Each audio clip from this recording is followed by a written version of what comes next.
Good afternoon and welcome to live streaming from Sasktel Curling Stadium Swift Current. My name's Jerry Gertz. I'm here to get this show started, joined by Sean Joyce. Welcome, Sean.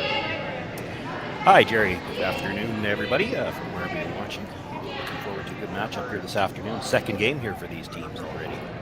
Yeah, we're getting into the action pretty quickly here. And, third draw of the day, 6 sheets here in Swift Current. We can put together a good, solid 28-team triple here at the RBC Dominion Securities Western Showdown. Final goes Sunday. 28 teams, and I was looking through the field earlier. Pretty impressive for an event like this in a center the size of Swift Current, that they've got 28 teams, and 13 of those teams are international teams. They have certainly drawn a good field here. Yeah, it's a bit of an interesting way the schedule works out. A bunch of the teams that are here this weekend are slam teams, and they played last weekend in North Bay, and the plan is to play next weekend in Grand Prairie, and they need something to do. So the plan was, let's put together events, and it ends up becoming kind of like the next gen, or Canadian next gen playing the world, which is kind of fun. Certainly a good opportunity for these teams as well. And of course, we've got Next Gen Scotland here in Beth Farmer, one of the skips of, the next in line after Eve Muirhead. That's a pretty big torch to carry, but, they're all trying to forge their own path here.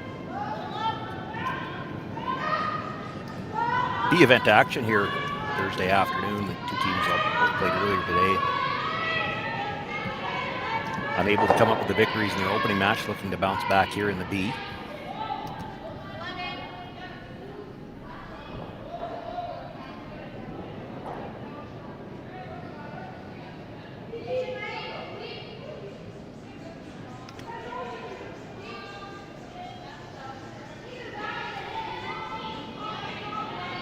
So just playing away from that corner guard.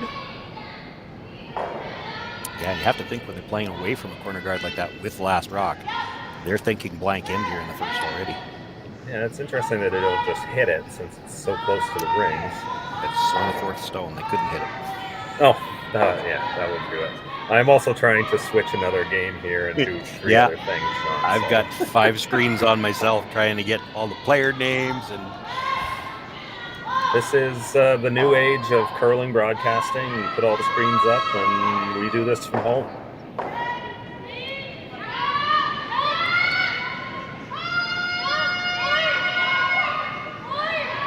The thing that doesn't change with all of these events is that the two teams have a practice session before the game starts, and they throw a draw to the button to determine who's got last rock. And it is the Farmer team from Scotland throwing the red stones with last rock here in the opening end of play.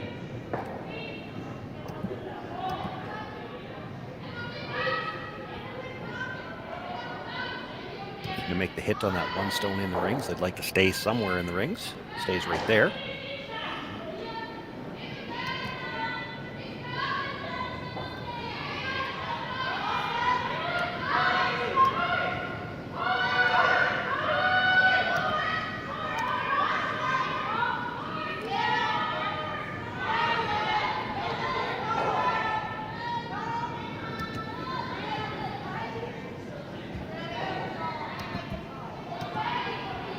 Apologize in advance for all the mispronunciations I'm going to make on some of these names, but that is the second for the Japanese team. Miki Hayashi makes the hit. It's just a couple of inches further into the 12-foot.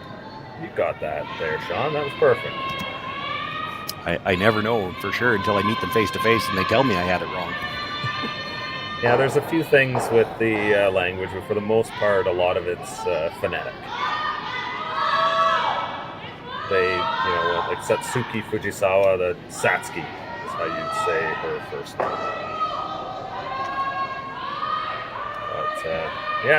But it's been fun to see all these Japanese teams, the Korean teams, playing here early this season. We've had a ton of games on Curling Stadium, and to be honest, Sean, you want to know something crazy?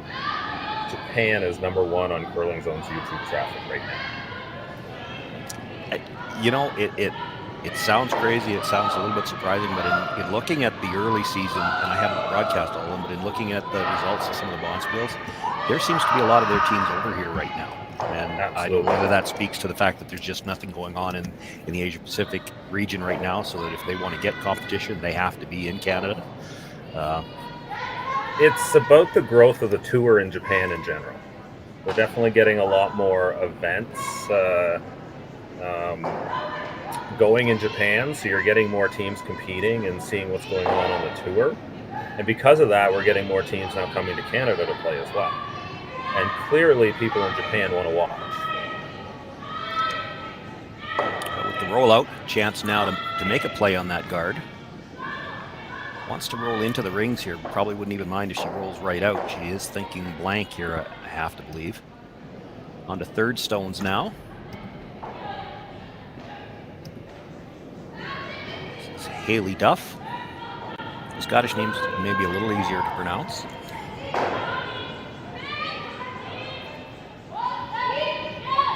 Goes all the way across into that corner of the 8-foot area again, where they've been hitting for most of this end.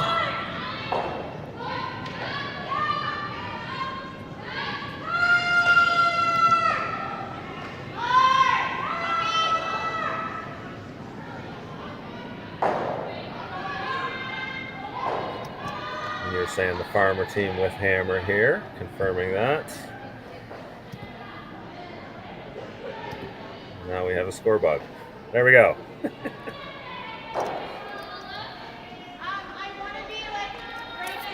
As long as it doesn't say 3-0 while we're still playing the first end, then it's not going to confuse me too much. That's a good start. Let's just say it's been an adventure at times. But yeah, we're having fun with it, and James Gordon doing a ton of production behind the scenes, Rory McCusker helping out. We've got Haley Britton and Mark Nyo on commentary on our CBC game right now. Silvana Tiranzoni playing Abby Ackland. And of course, Yoshimura and Rafaela Kaiser playing in another produced game too. Quite a weight on that hit. Still sticks for a bite of the rings, though. I think it's tight. It's close. Do for you, Sean, and even a tighter look here. You can see white, but that doesn't mean it's out of the rings. The camera's over the center hole, not over top of the rock.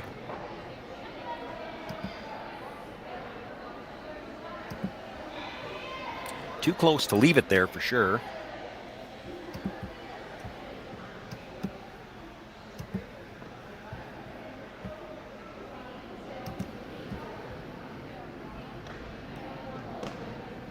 Skip is Honoka Sasaki. Her first stone here in the opening end. Looking to make the open hit. She'll need to roll a little bit towards the center line to make sure that the shooter's in the rings.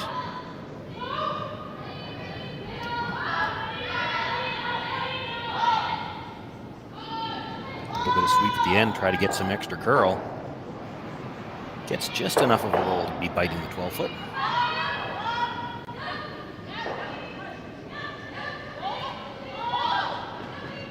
Pretty open end. The team's just getting feel for the ice, not wanting to do too much here, make any kind of mistakes. So, sort of standard opening here. Standard opening, but I you know, especially when it's two teams that I'm not that familiar with, it's always nice to watch an end like this, and you already see one difference in that the Japanese team has preferred to hit that stone from the outside in every time they've had the chance. This is now the second attempt that Scotland has gone from the inside out. Just a little difference in the preferences. Yeah.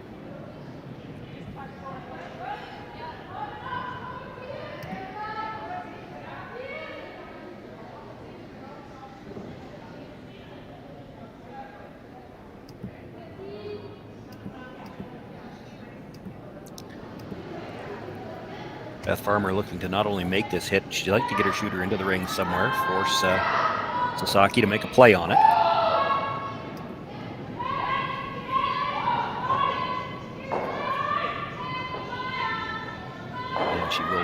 to the top of the 8-foot.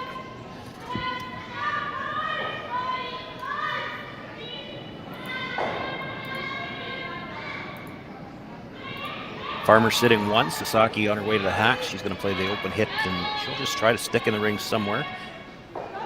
Might like to roll to the other side of the center line just to force Farmer to play on a spot in the ice that hasn't been thrown here yet in the first end.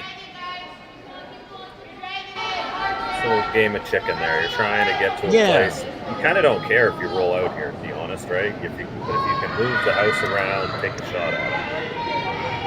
Well, that arm gesture from the third might suggest she was just a bit outside. They can't sweep this one too early. Now sweeping to get a little extra curl. Make the hit. But the shooter will roll all the way out of play to the divider. So this team, the third that you mentioned there, that's Mary Motohashi. And Mary is a long-time curler in Japan, was part of Fujisawa's bronze medal team, I believe, in 2018. But she's also now the manager of Team Loco Solaire, which is Fujisawa's team. And this is their sort of farm team. So Mary takes a team of young curlers on the tour who are called Loco Stella, all kind of part of that program. So it's a way that Fujisawa, not the Japanese program, but the Fujisawa team itself is building itself out for the long term.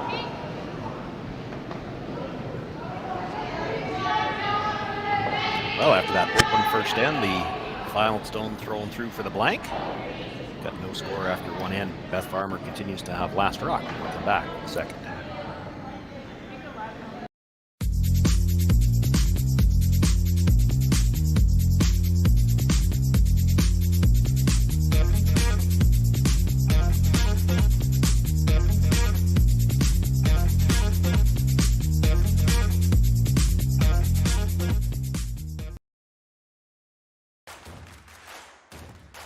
Imagine being able to stream every curling game from every sheet from any event, be it your Wednesday league game, bonspiel, or corporate event.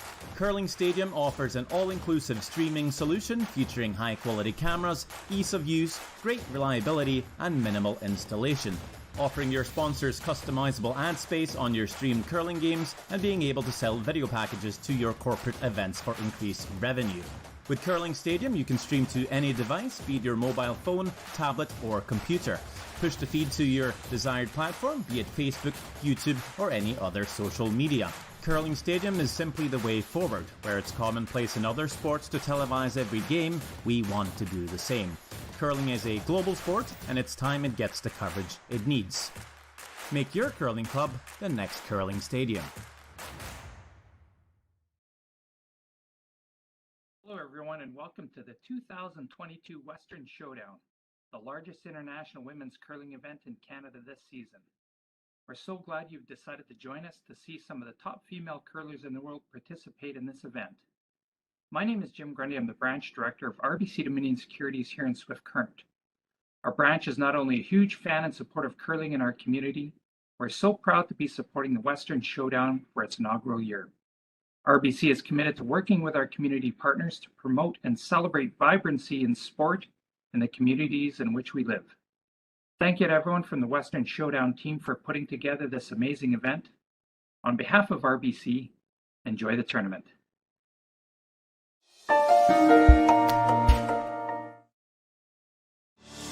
Saskatchewan, you know Sasktel because we're everywhere. Because being everywhere keeps us connected to you. With Sasktel sponsorships, we get to be part of your community. We're here with you, and we're here for you.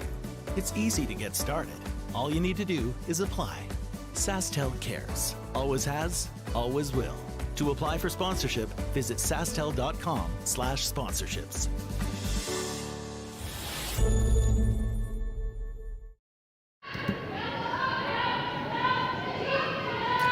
Welcome back, everyone. Second end underway here. Got the team from Japan, skipped by Honoka Sasaki, against the team from Scotland, Beth Farmer, all international field here, B event action. Thursday afternoon from the RBC Dominion Securities Western Showdown. after a blank in the first end. Farmer with last rock here again in the second, and you see a little bit more aggressive play here in the second end. The center guard was thrown up, then they threw up the corner, and the come around attempt you see there just coming to rest back 8 foot.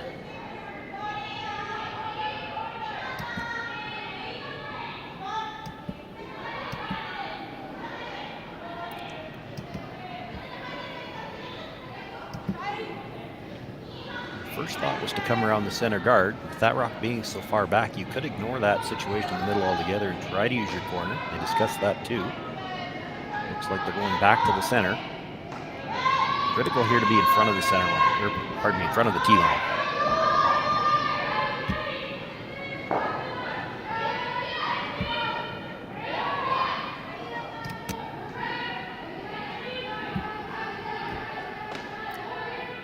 Not much out of the sweepers yet. This might be a little deep as well.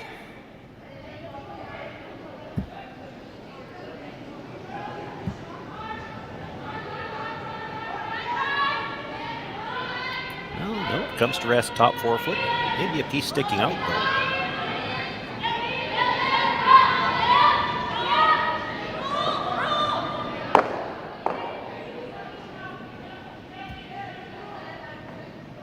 Sasaki will ask her second, Hayashi, just to come down and sit on top of that stone.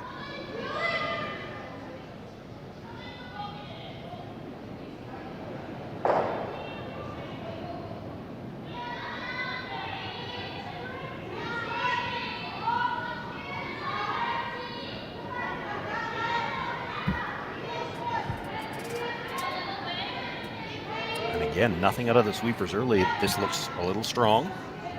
Now sweeping to try to get some curl. They'd like to at least bump that out from behind the guard, but they're going to slide right by it.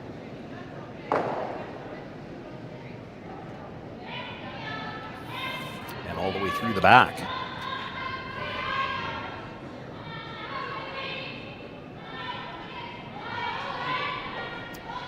Again, Farmer asking the hack end if they'd like to come around the middle again or behind the corner. They've opted to go around the center again. This is the second, Kirsten Boosie.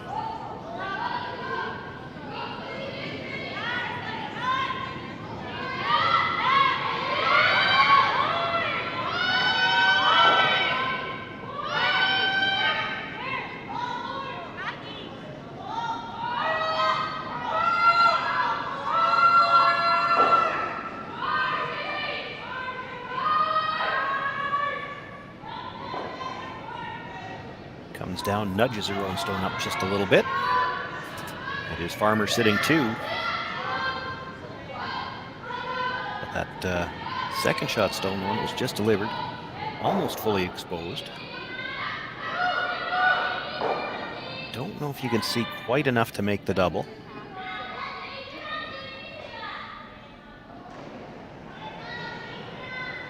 That amount of ice, you got to think she's playing the quieter hit here and just try to kill the back one and maybe stay in front of the other stone.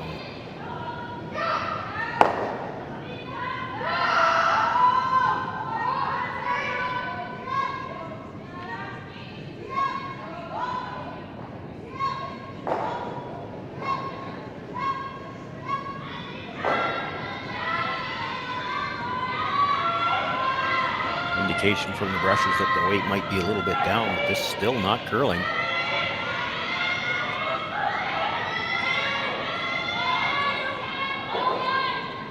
Makes the hit, jams onto the back stone, but the shooter will roll over. Stays in behind cover for third shot right now.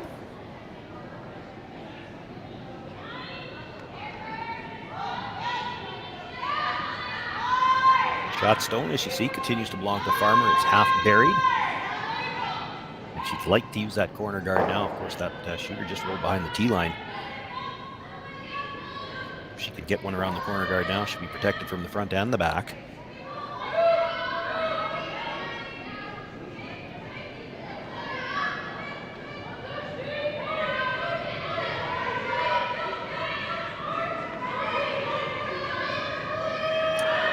This is the out turn draw for the left-hander.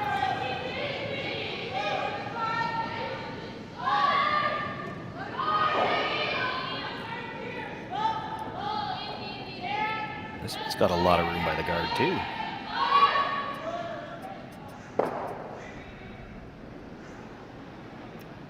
Comes to rest for second shot. I think it's close.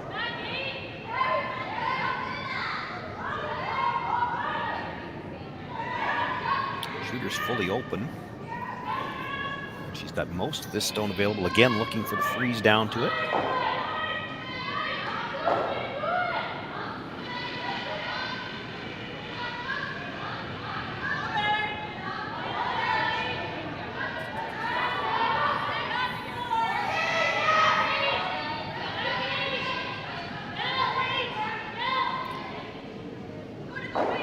Third stones now. This is Mary Motohashi.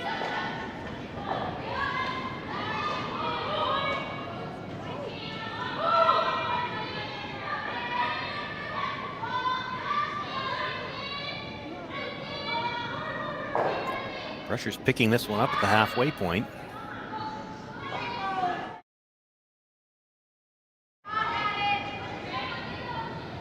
Got a nicer line on this one coming into the house. The question will be whether or not they can get it there.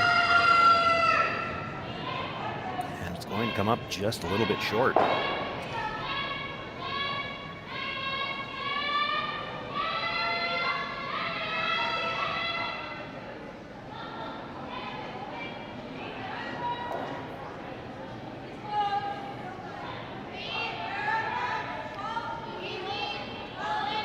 Farmer looking at making a play on that back yellow, so it might be that she thinks the yellow at the back is second shot.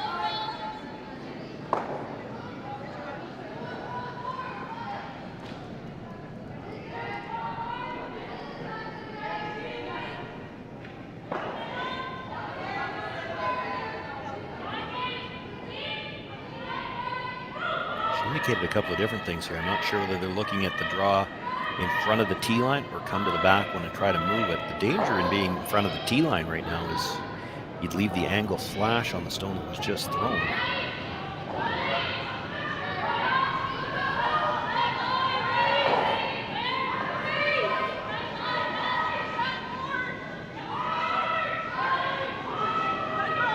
Looks like they're coming to the back one. It's a question again whether or not it's going to have the weight. This is really curling. Rubs the front one and comes up just short of the rings.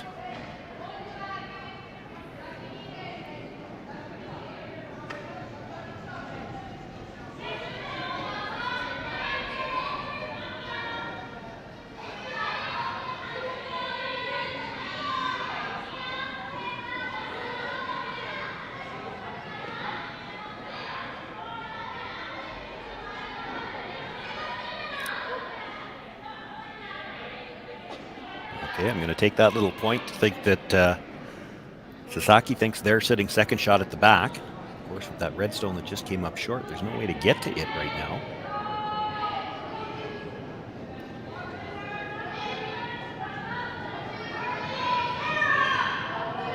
So another attempt here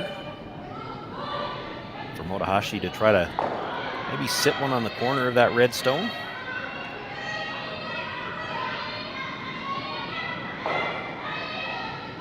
Had to take more ice now to get around her own stone.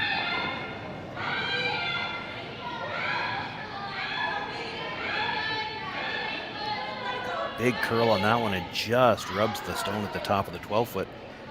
It will slide by the stone in the top of 4-foot. Now sits wide open. It is shot rock.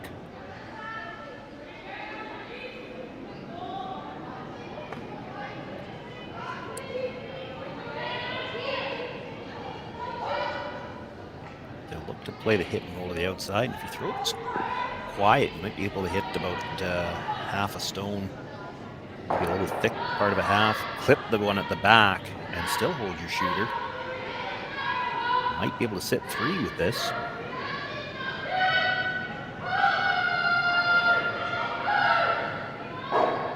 Saw the indication that not even necessarily looking to get both of them out. You just need to get them out of the 8-foot. Wants to play this quiet enough to keep the shooter, I think.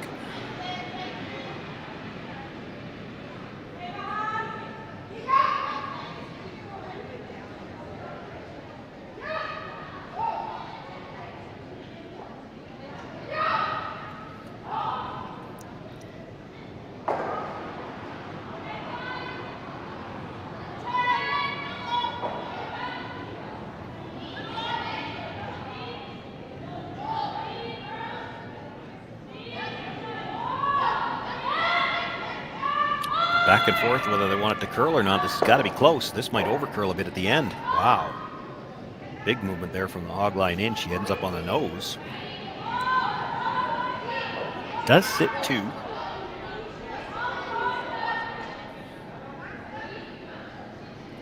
But it is behind the tee line, and one more chance for Sasaki to get out of this end with one good freeze.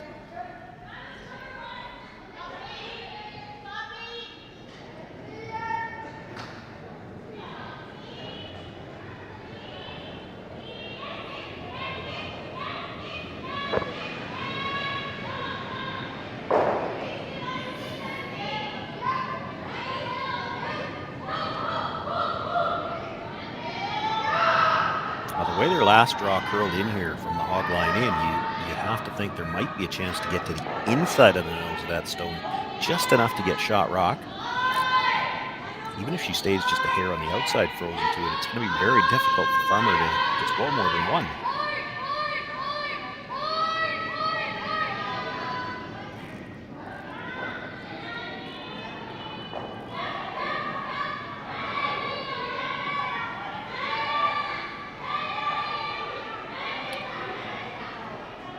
Really started to curl at the halfway mark. They've got to get by those 2 stones at the top. One top 12 their own, the one at the top 4 belonging to Farmer, not going to get by.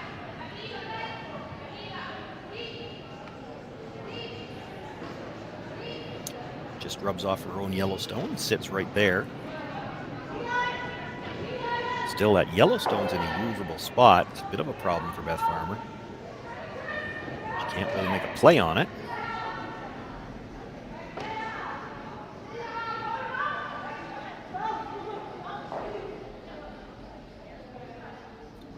Looking to try to tuck around it. That actually might make a little run back on the yellow easier.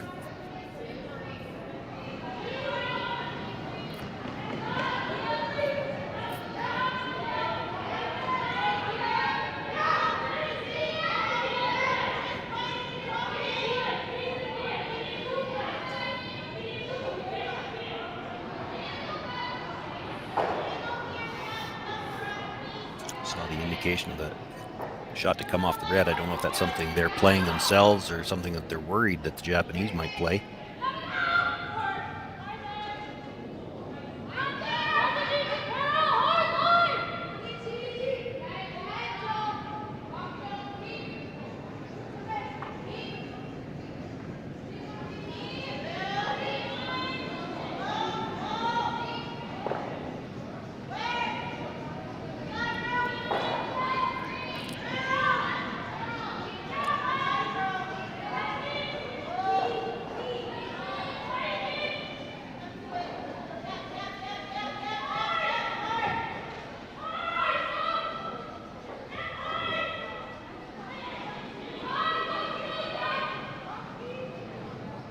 Looking to come around that Yellowstone that was just thrown. I don't think they necessarily want to dead bury it, but they have to bury the edge of the stone just so she can't come off of it. It'll take away the in-off on the outside red one. And all Sasaki will have left will be some kind of a raise on the stone she just threw, whether she plays it as a draw weight raise or try to hit something.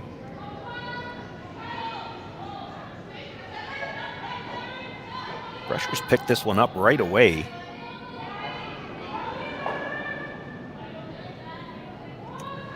Still has lots of room by the yellow. In fact, she's still on the corner red guard.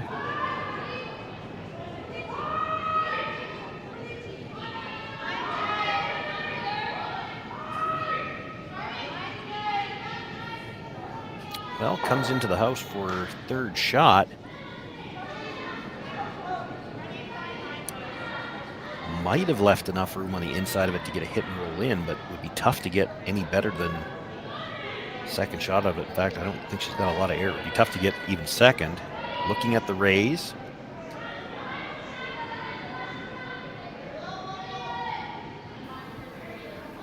The other discussion will be, if you play the raise, do you play it as just a tap up, try to tap it to the shot stone and sit in front of it, or do you play to hit something? And if you're playing to hit something, which one are you playing to hit? That's certainly a bit of a mess, isn't it, yeah. Sean? Yeah, yeah.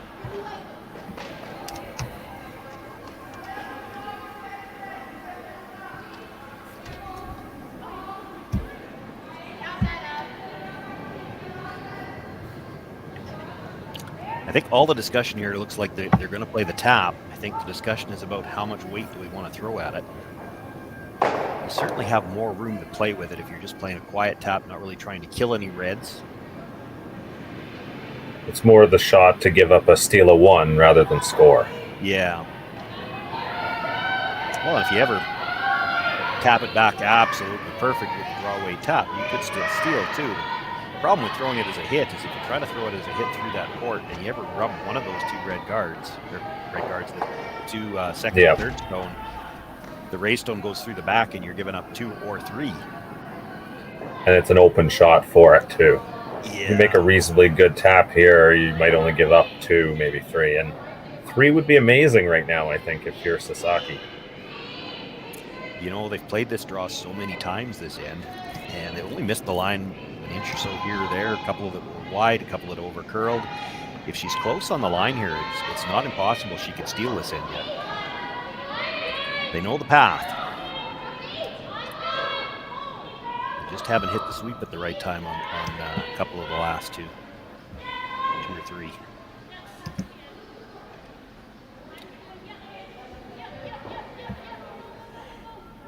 Big shot here for Sasaki.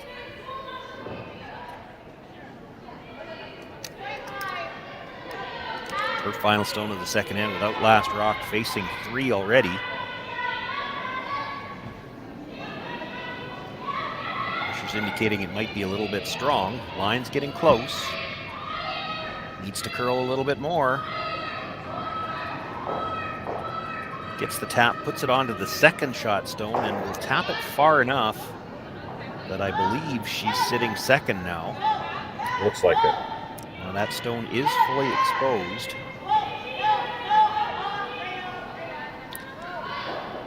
There's probably a shot there for 5. Double for 5. Yeah. With that port.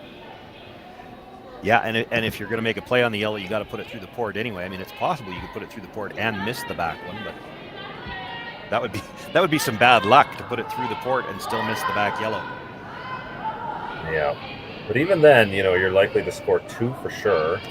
Maybe even your 3rd point there too. So probably your 3rd one for sure. Yeah. Doesn't have to throw it hard, and she is fortunate in that where that yellow stayed, she can see just all of it. So really the guards aren't in play.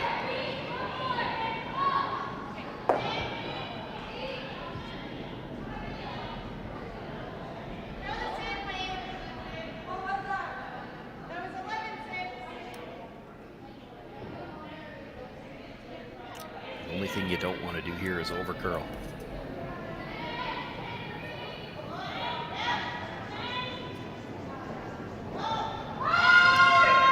yeah, there's disaster waiting if you ever get close to nose. Yeah, if it touches the stone on the button, it could be a steal, because if it touches that stone, I don't know that it gets by the other stone on the back of the 8-foot. If you jam it onto the stone on the back of the 8-foot, it may still spin out enough that you're going to get 2. Yeah.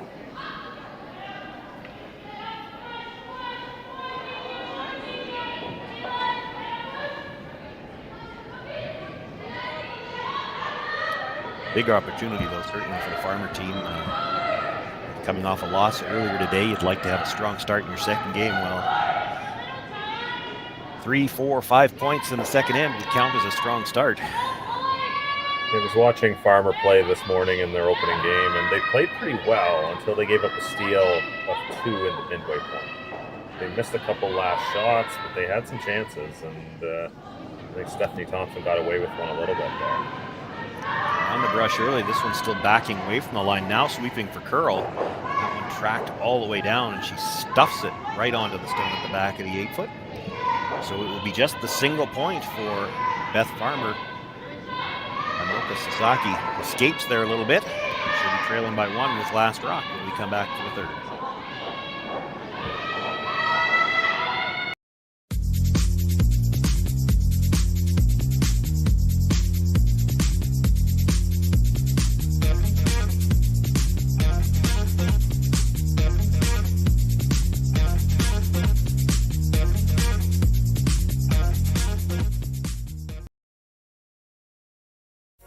Sasktel Be Kind Online wants to stop cyberbullying. Want in on the action? We award up to $1,000 for youth initiatives that help spread kindness and prevent bullying. What great idea do you have to help stop bullying? Sasktel can help. Go to BeKindOnline.com and apply for a grant today. Together, we can make a difference.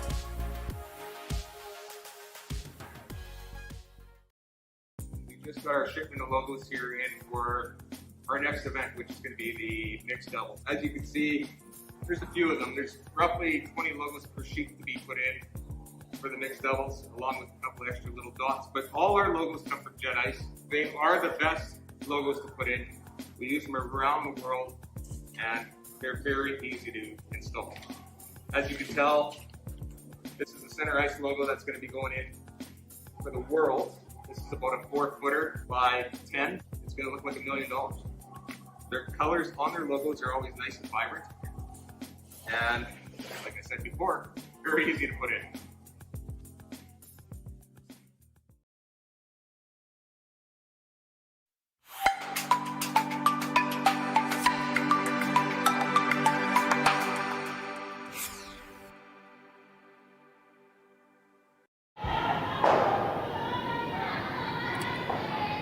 Sean Joyce, Jerry Gertz with you here live from the RBC Dominion Securities Western Showdown in Swift Current.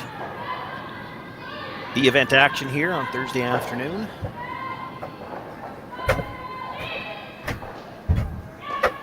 Beth Farmer. Yeah, triple knockout event, Sean. Seems to be more popular among the players, but it certainly takes a little bit of a code breaker to decipher this thing.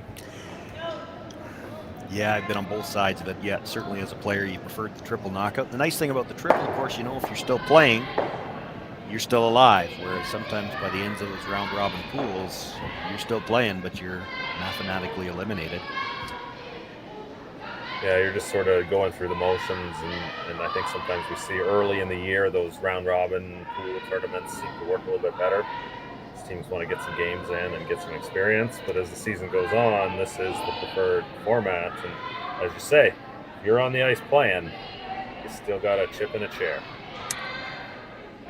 Do we use poker terms too? Okay, got it. I know.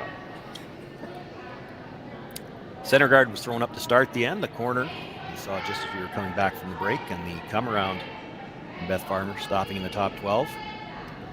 See how they bounce back here. They had to be thinking they were getting a multiple count in the last end, and that last stone of Beth's, if anything, seemed to back up on her ever so slightly. They were actually on the stone looking to hold it straight for a while, and she ended up catching it way too thin. That's the kind of thing you see a 3 or a 4 potentially coming there, and you get one, and you got to figure out how to regroup. And just remember, you got the lead. You still have control of the game. Just forget what was possible.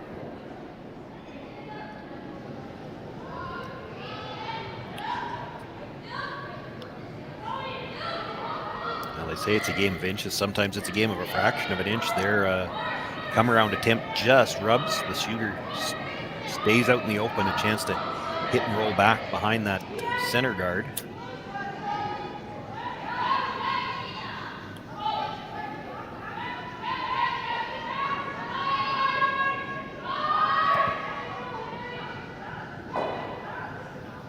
Makes the hit, but stays right there.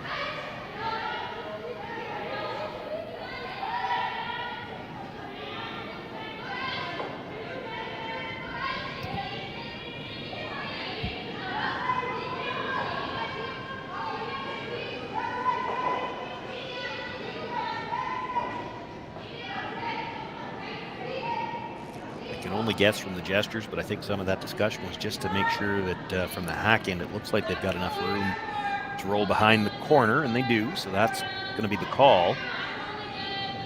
I'd like to keep it away from the center line if they could.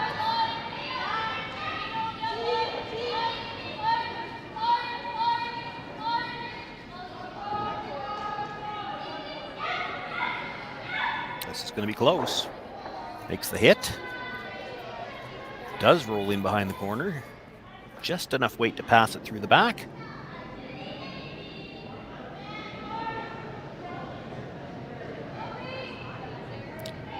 Farmer sitting shot rock about 2/3 behind cover on the center. Yellowstone, where they just rolled, is in the rings, but hard to get it out. They could play the run back, but the danger there is the stone you run back, you could end up popping it over in behind the center guard. So a chance to be aggressive.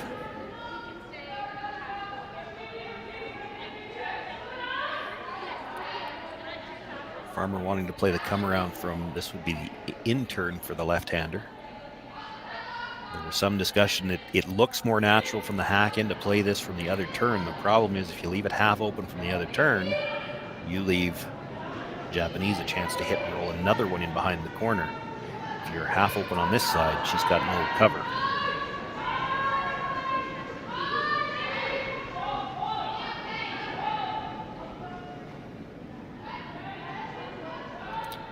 Not going to get by her own stones at the top 12 foot and a little bit light as well, so it'll just work for a guard.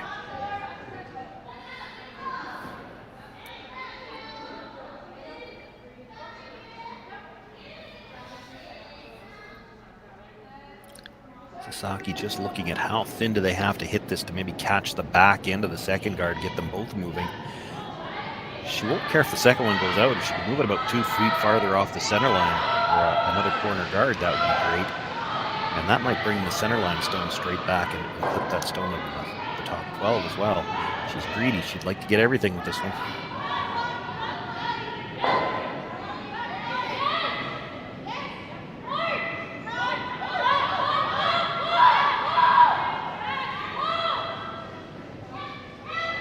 We're on the sweep early. Catches it, catches the second one, does move it off the center line, and we'll leave it in play.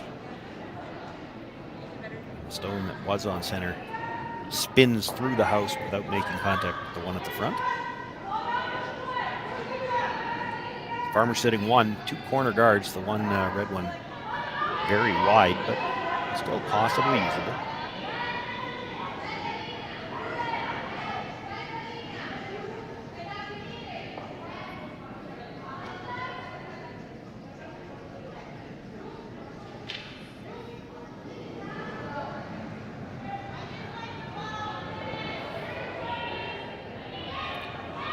Discussion about perhaps trying to guard their own stone, but I think this is probably the safer call. This end's not setting up well for you when you don't have last rock.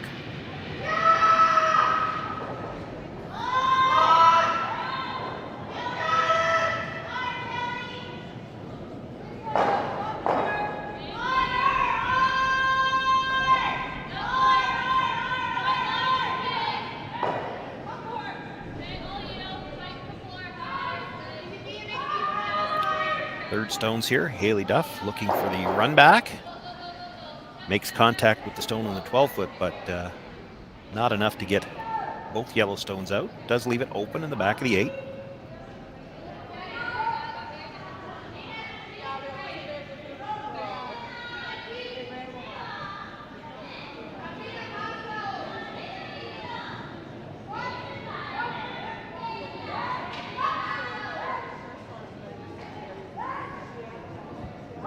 That hand gesture, they're looking for some quieter weight here. Just try to hit this right on the nose.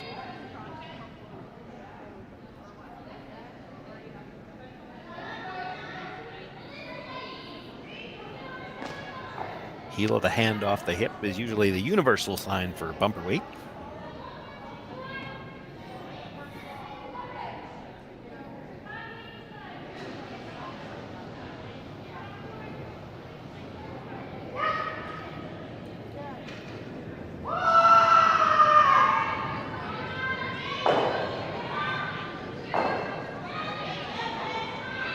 Inside brusher picked this up right away. He's got to be careful. If they curl past the face, they'd be dangerously close to driving this onto their own. Well, if you knew you were going to get it by, that's the way you'd call it. You've made sure there's no double available. That was close. Just as a veteran skip, I would say that's just the way I called it. Yeah. Well, yeah, exactly as you said it. If you knew Yeah. you could do it like that, that'd be great. But you're pushing the limits there a little. That's what you get the big bucks for.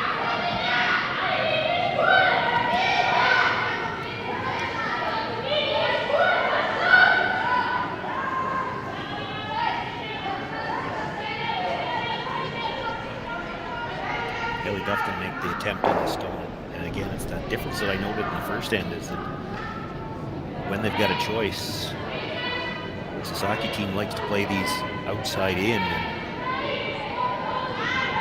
Farmer playing this from the inside out. I think this is a little bit what you see from the arena ice teams versus the curling club teams.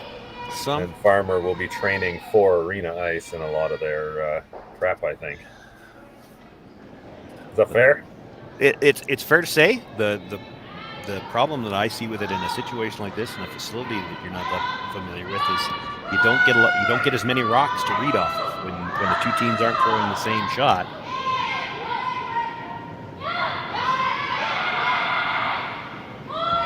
So looking for the hit and roll there with that the in-turn for Duff. It curls up to the nose, stays right there. Japanese team would probably like to stay there. They don't want to roll in behind cover and leave either a double or a freeze attempt.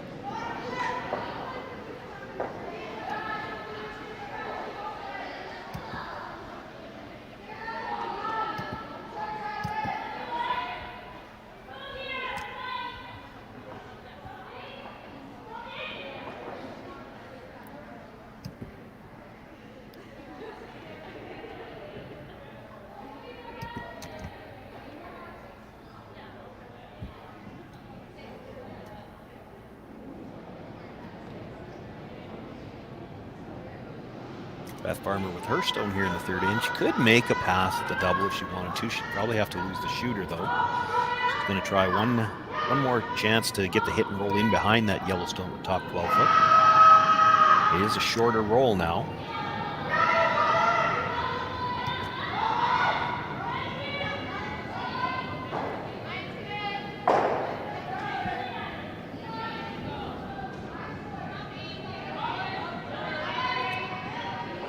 Not even out of her hand yet, and Amy McDonald signaling that might be a little bit light. Boy, if they can hold the line, this is close. You could just see it coming from the top of the house in. It ends up with a nose hit.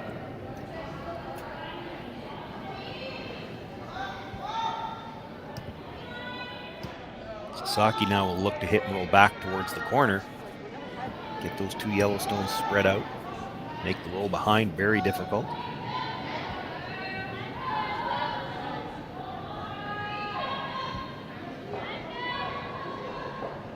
She's really had a chance here to set up her deuce without taking any real risks in this third end.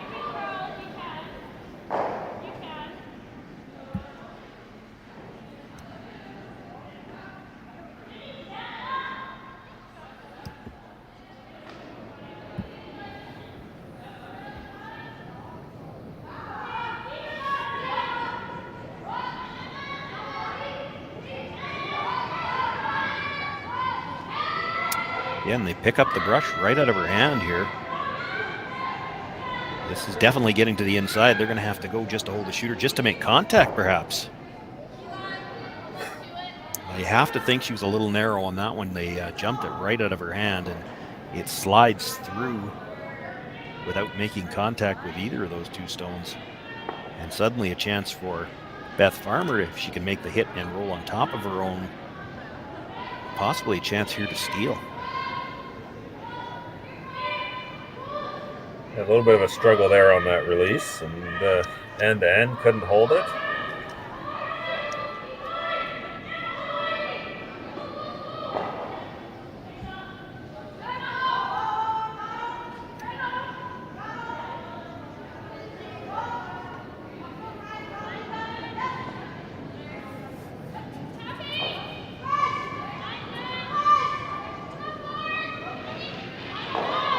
Well, they maybe lost a little wind out of their sails last end, missing an opportunity for a big end.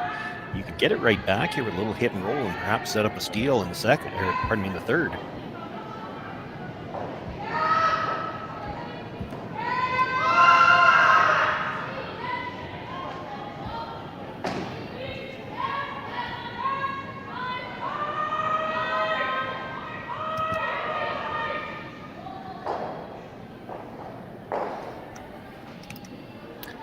Quiet wait, they didn't pick up the sweep early enough. She does hit and stay, and I do think that rock is probably biting the top of the 12-foot, so that means Sasaki's got to play the hit and stay here for a single, no blank available.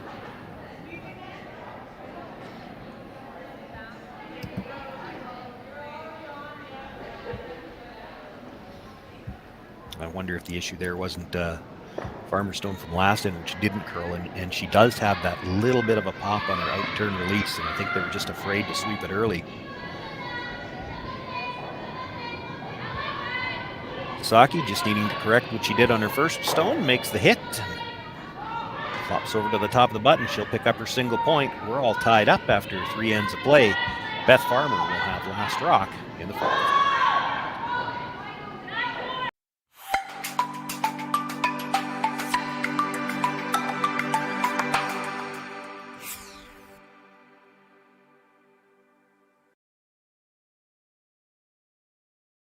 Hello, everyone, and welcome to the 2022 Western Showdown, the largest international women's curling event in Canada this season. We're so glad you've decided to join us to see some of the top female curlers in the world participate in this event. My name is Jim Grundy. I'm the branch director of RBC Dominion Securities here in Swift Current.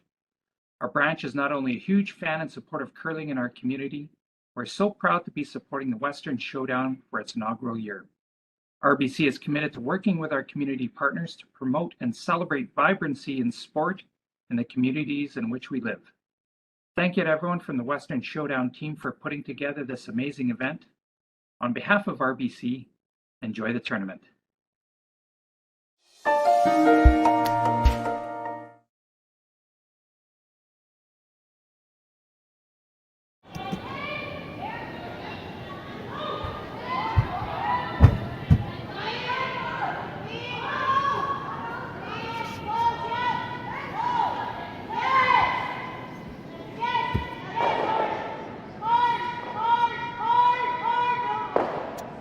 Fourth end just about to get underway here. Sasaki has called for, I believe, the center guard.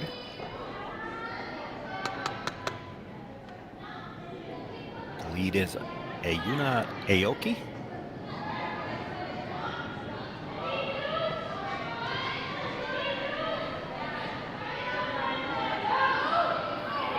Another one well done, Sean. You know what you're doing. You're just being all humble and, you know. You must mean the pronunciation, because she slid the guard into the rings. Well, you know what you're doing at least.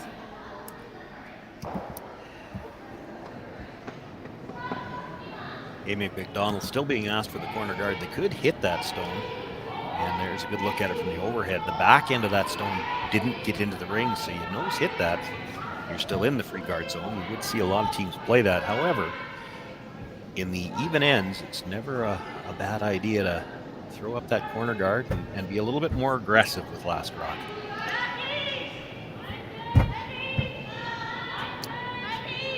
Something that we've seen at the competitive levels the last few years, whereas, you know, if you go back 10 or 15 years, teams would be aware of even and odd ends for last rock from about 8, 9, 10, or, you know, 8-end game, you know, 6, 7, 8.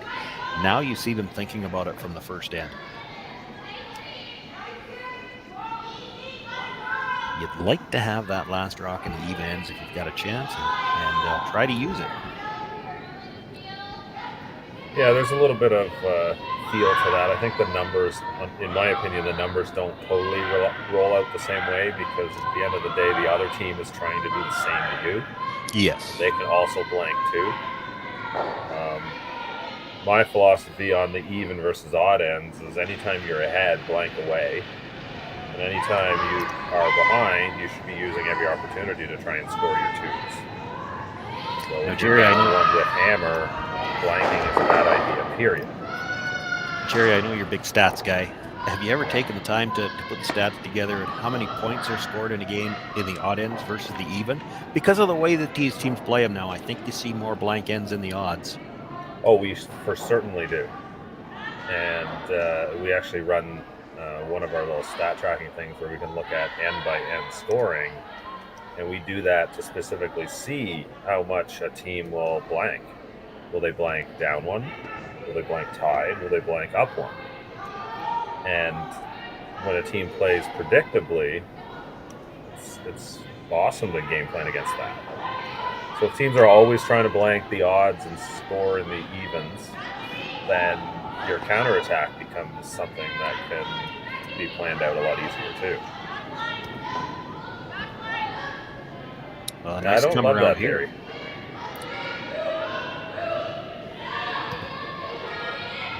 I didn't come up with it. I'm just telling you that's what they seem to do. Oh, I know. It's what's out there. We, when we first started doing a lot of the statistics stuff and with the Black Book of Curling, one of the things we came to the table with was that up one without was actually better than down one with. People laughed at us. Now it's basically clear math year after year after year. Up one without is the 60-40 event. It's not big. Up has always and anecdotal evidence will fool you, but it's always makes for an interesting debate. That's for sure. It does, and there's. I'm not trying to poo-poo on the stats here, but there's one of the things that stats always don't take into account is it can depend on where you're playing, when you're playing. You play on slam ice, big curl ice. Yeah. You're probably a little bit more willing to take your chances down coming home with last rock, because with big curl, you always feel like you got more of a chance than you do on a straighter surface. Like one of the things with the even versus odd thing, it doesn't make sense when you're playing a team who also blanks a lot of ends. But if you're ever playing against a team that never blanks, I think there's some value in that, because now you have the chance to control the game.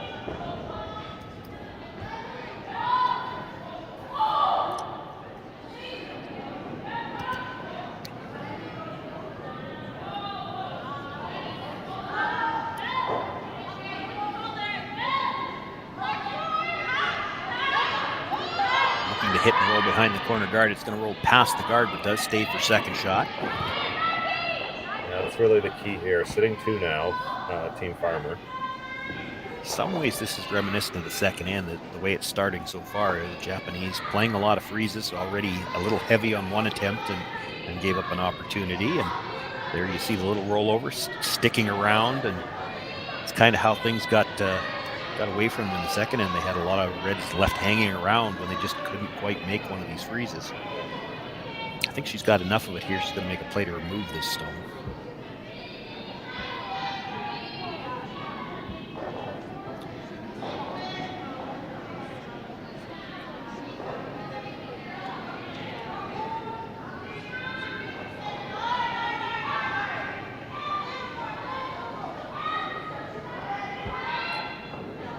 This is the one spot that they really didn't get a lot of chance to see in the second end.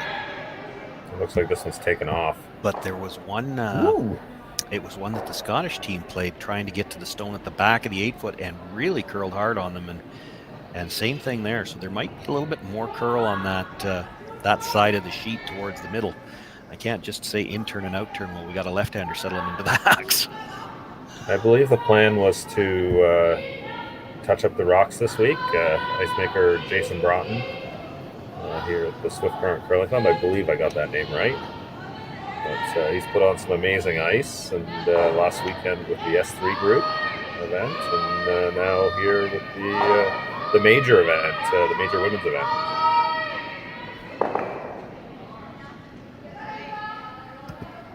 So with touching their own stone, they push it up for second shot, but it's open. Chance for Kirsten Bousey to make a play on it. If she gets a little bit of finish here, she could actually flop in behind the corner guard as well. Now they're sweeping this one hard for curl right away. This is going to have to come a lot just to make contact.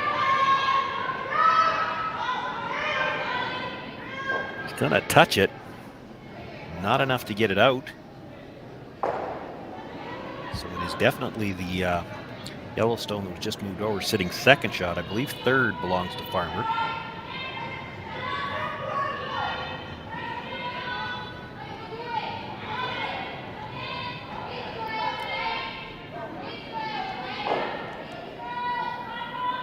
Sasaki going back to the out-turn draw. Try to come down to that shot stone. It's over-buried on the guard. The other choice would be to play the short run back on your own stone in the 12-foot. If you can make this freeze, that stone works as a guard for you too.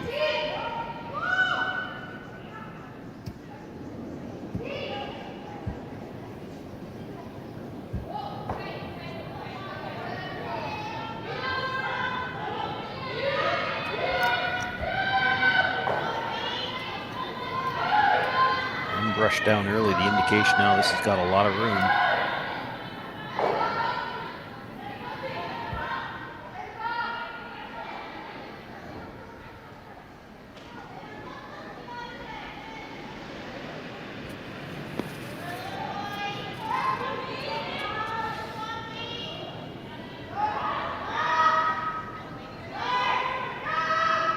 Yeah, that spot's just going to hurt a lot there. Yeah. That's something that saw that in the second end as well, with Hayashi playing that same freeze in the second end. Her rocks didn't curl as much, and she slid a little deep. Now, don't know whether there's a difference in the stones or maybe just a difference in her release, because Motohashi certainly got more curl there on the third stones. We'll see whether or not that happens again. They're almost committed now to where they're going to have to play that shot again.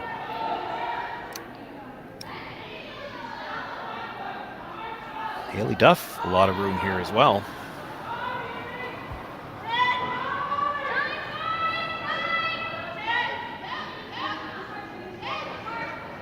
Ends up coming down to the stone at the back of the 4-foot, so it is Farmer sitting 2, but freeze still available.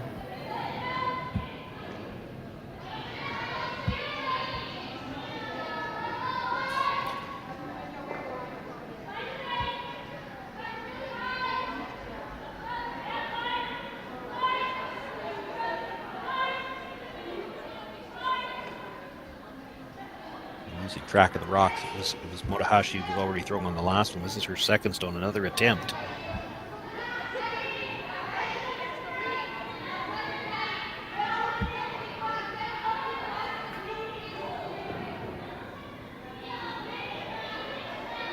Still a lot of room by the guard, but it does look to be better line than the last one. Might be a little bit of a difference in the weight, and they had to wait for it to curl. Now are they going to get it there? We saw that once in the second end as well. Just a little bit of inconsistencies with the stones, as in not throwing them consistently, not the stones necessarily. Well, and the sweep call wasn't there as well, not necessarily from the skip, but you know, they left that like they were waiting for it to curl, and it had tighter line. They just needed to get that about 1.5 foot deeper, and they're golden. Right now, though, what do you do if you're Beth Farmer? You can't really make a play on that stone. It's a dangerous one. You don't love the idea of throwing a center guard with last rock.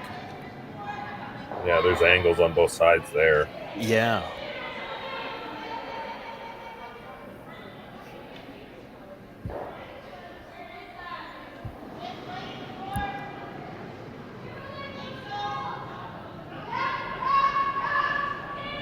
Whether you can draw one to the side of the 4-foot there, try and sit 3.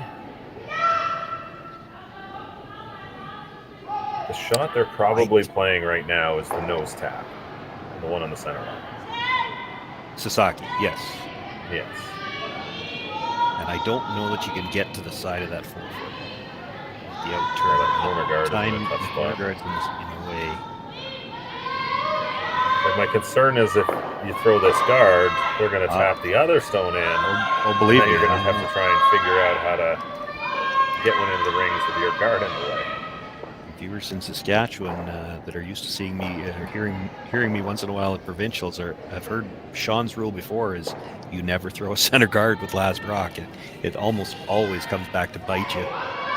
I don't know what else they do here. Sometimes you just got to bite the bullet and say, well, I dare you. I'd be tempted to rip the center guard. Again, there's a T-shirt for that one too. For a bad idea to peel the center guard. Yeah, well, there's no double on the Reds, and if she makes the tap after you peel the center guard, you've got something. If she makes this tap now,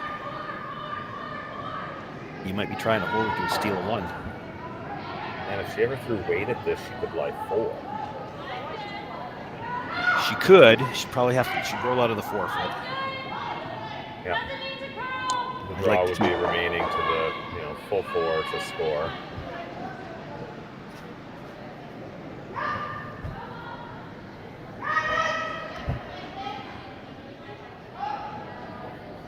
That ice, she's not throwing weight at it. Now, from what we've seen, and it's only been a couple of rocks thrown down this side of the sheet towards the glass, this turn does curl a little bit more than the other side of the sheet.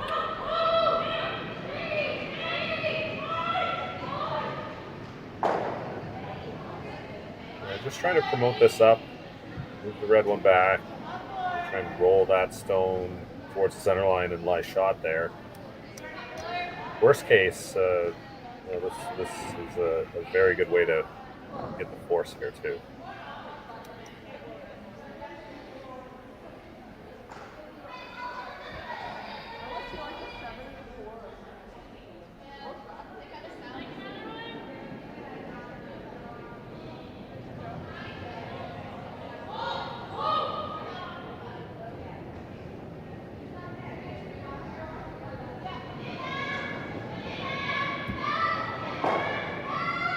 Pick up the brush early. Needs to stay a little bit on the high side. Boy, the one way you get in trouble here is if you over curl this and drive it by. Actually, it's over curled far enough that your shooter's going to get out of the way too. Except you open the door to let them draw their third one in now. Yeah. Yeah, still a mistake at the end of the day.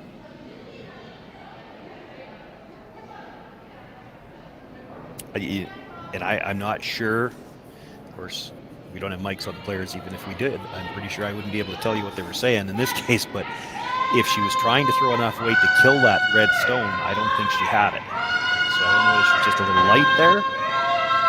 Well, the intent just was needed more based ice. on the call was like back 8, back 4, back 8. Keep the shooter or that angled stone in the 4-foot, and then a little bit of a wall with those red ones.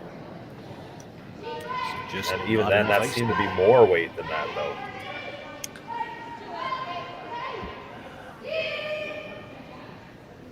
Well, was it? I mean, the stone that she tapped back is only sitting there just a foot behind the center line, or pardon me, a foot behind the tee line, and if she was making the shot she was playing, she would have had to move 2 stones.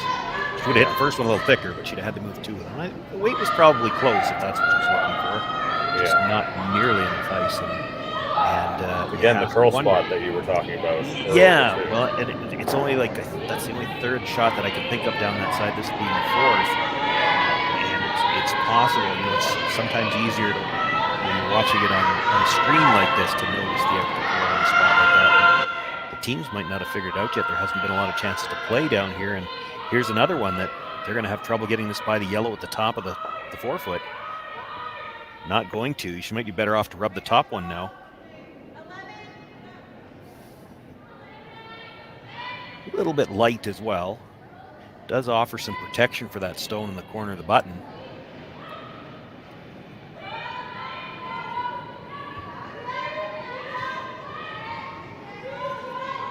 I don't know if she can make the pick double. I don't know what else she's got.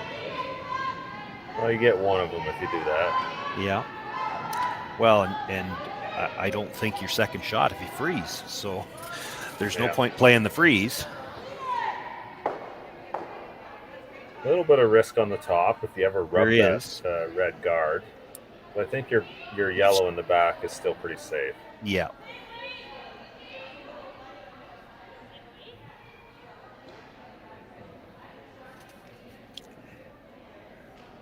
It's hard to tell, and the camera view from the hack end, there's a leg in the way too.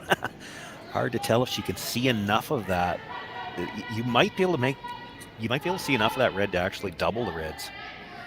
She makes thin contact with the first one. Even if she jams it on the back one, kills it, it's down to one with a tough draw for 2. But I think she might be able to see enough to make the double. Yeah, I think so too. It's pretty close.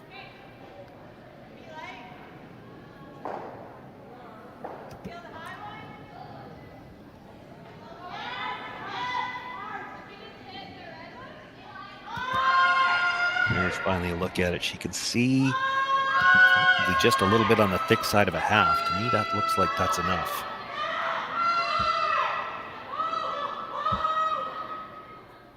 And it would be quite the turnaround in this end. I think Sasaki would end up lying 3, maybe 4. Well, no, that one at the top of the 8-foot's not going anywhere. So it's only she'd be sitting 2. Yeah.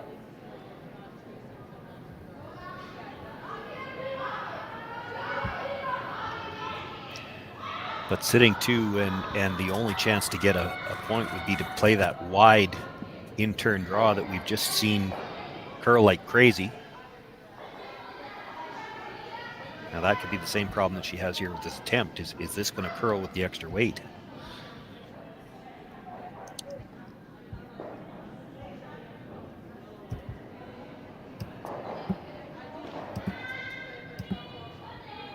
Maybe a little bit of a pop there on the release. They're going to have to wait on this to come up at all. It's not going to. No. Trying to give it that little bit at the end just to get a little bit extra weight, and I think that motion was a little bit more outside than straight through. Yeah, I just got a little excited on it, right? That's something you see a lot of the players nowadays will throw a little bit of extension from time to time and try to add some weight. But early in the season, when you haven't had a lot of chance to practice that yet, you may not be extending straight through your target line. And that one looked like she was just a little in-out on that extension. And that's enough to keep a rock straight. It may not look real bad from the broom end. It might look like you were close to the stick, but it'll straighten it right out. So Beth Farmer a chance now to pick up a 3rd point. She's got 2 in her pocket. Needs a bite of the 4-foot here. She had a chance to try this draw in her first one and over curled, so they've got more ice here. That'll change the path a little bit. Sweepers have to be aware of that. Looks like she's got nice line coming in here. They need to try to get half 4-foot. Come down to her own stone. Nudges it back just a little bit. Does pick up her 3 points. Beth Farmer had a chance for a big end in the second. Picks up a big 3 here in the 4th and jumps out to a 4-1 lead.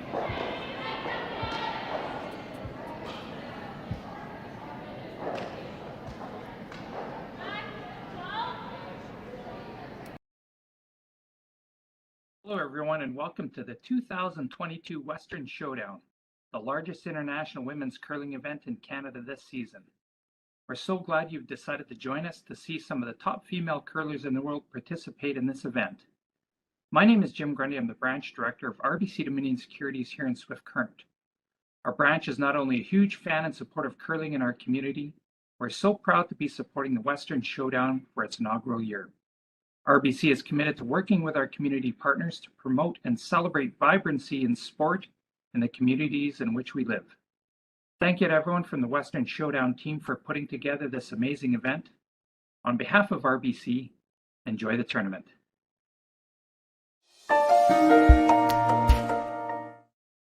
We asked Saskatchewan what they know about 5G.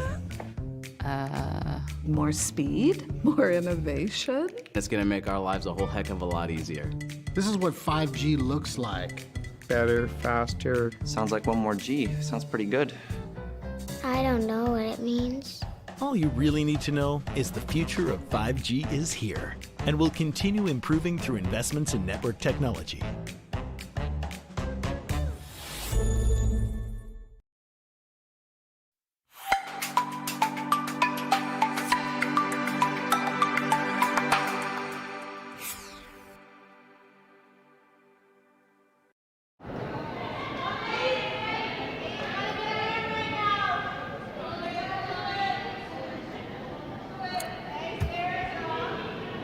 Fifth end underway here from the RBC Dominion Securities Western Showdown. Sean Joyce and Jerry Gertz with you here live from Swift Current B-event action. You know what, for Farmer, I think that's the breakthrough end they needed. They had opportunities in their first game, gave up steals of 1, 1, and then 2. And even here, they kind of let one away earlier. And now there it is, 3. They finally got it. Well, certainly that'll be the end that can help them forget that second end, pardon me.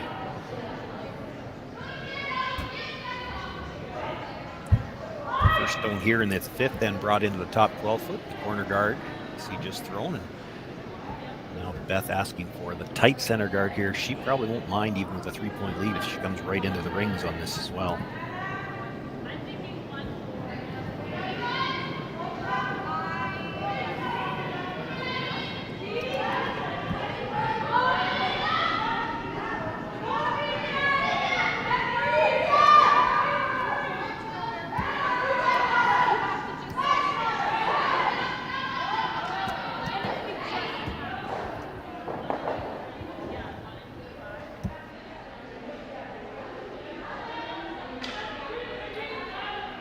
Down right on top and does stay out of the rings. Perfectly lined up to that stone on the 12-foot.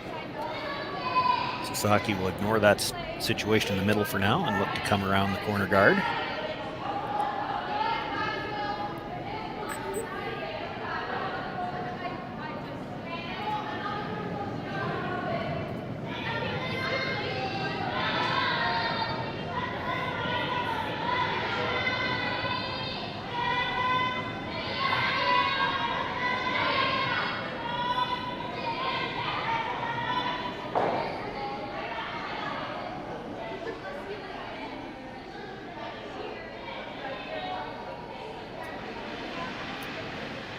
That back as far as they can to try to bury it. Gets a good piece in behind.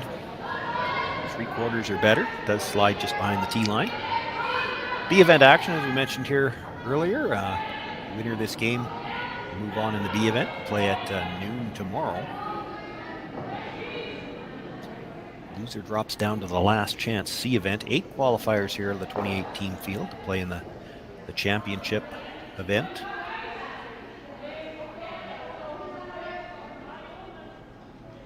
Everybody looking for their berth in the last day.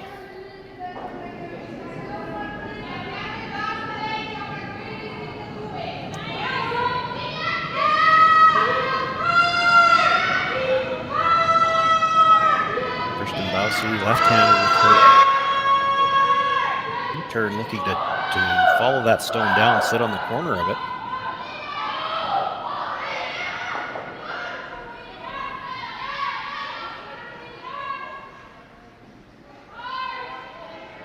Have to tap it very far to be sitting 2.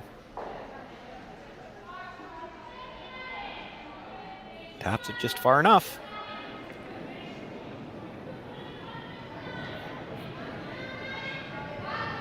It's Farmer sitting 2. You can just see all of that stone, I think, from the hacks, but if you watch the amount of finish that the last couple of stones had coming in, you've got to think they've got room to make the tap back, get to the inside, roll behind the corner guard. If she could do that now, she'd be probably mostly above the tee line yet. They called the sweep on early on this one.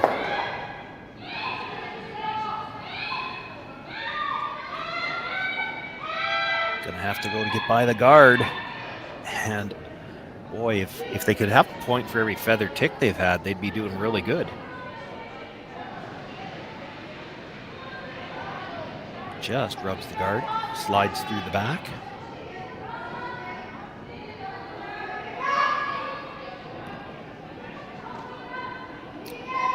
Farmer sitting 2 without last rock here.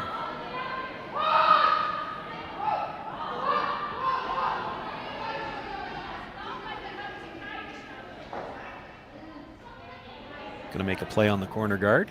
Looked at coming around her own first. I think maybe had to be reminded from the hack end that we're past 5 rocks. we can peel this guard now.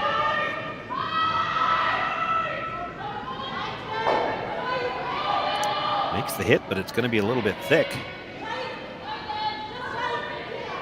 Does expose the 2 stones on the side, but her shooter stays for a guard.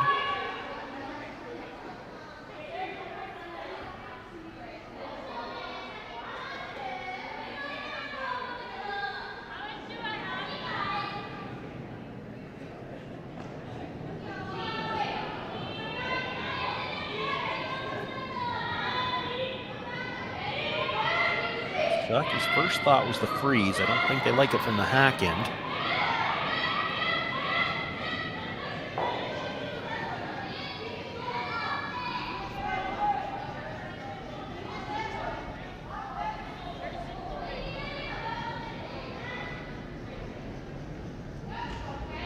That is what they've settled on, though.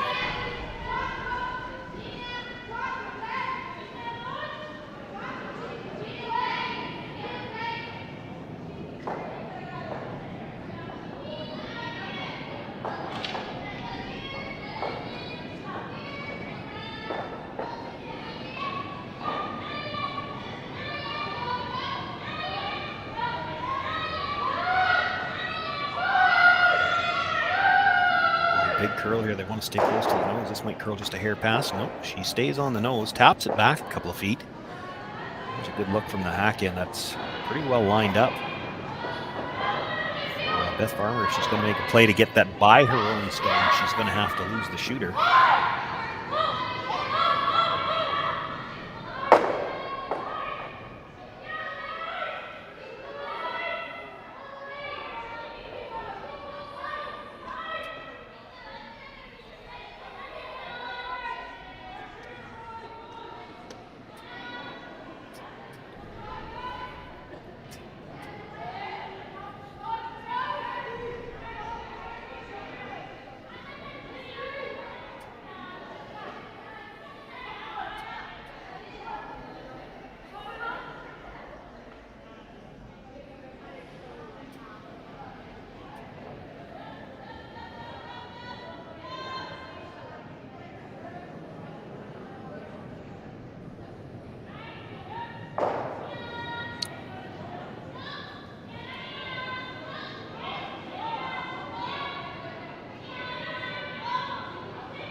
Haley Duff with the hit just off the nose. Will take her own with it. Now the question is, did the shooter roll too far? It might have rolled just a little too far. It could still be Sasaki sitting second shot. Now she does still have to deal with that one at the top if she's going to try to bring that rock back into play.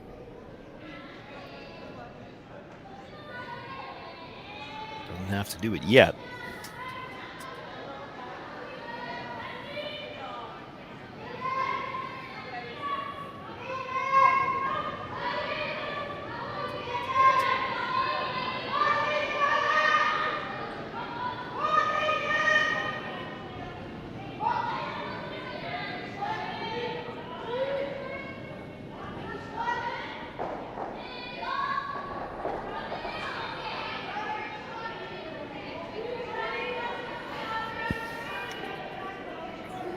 So looking to come around the stone at the top of the 12-foot. The 2 reds are lined up. They're about 1.5 feet apart, so a double run through is not automatic. She'd probably like to make Beth Farmer make a play on that. She might deal with that rock at the top of the 12-foot herself. You don't want to dead bury this. If you dead bury it and she makes the double run, you're in all kinds of trouble. Half buried is good here.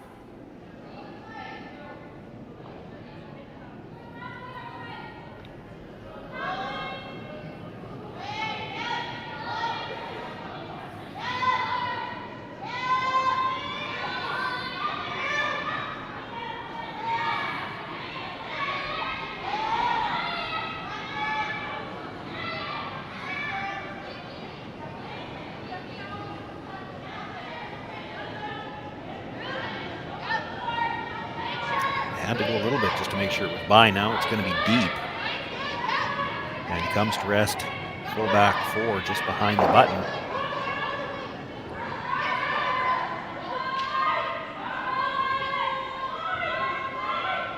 Beth Farmer asking Haley Duff to come down, sit on top of that stone.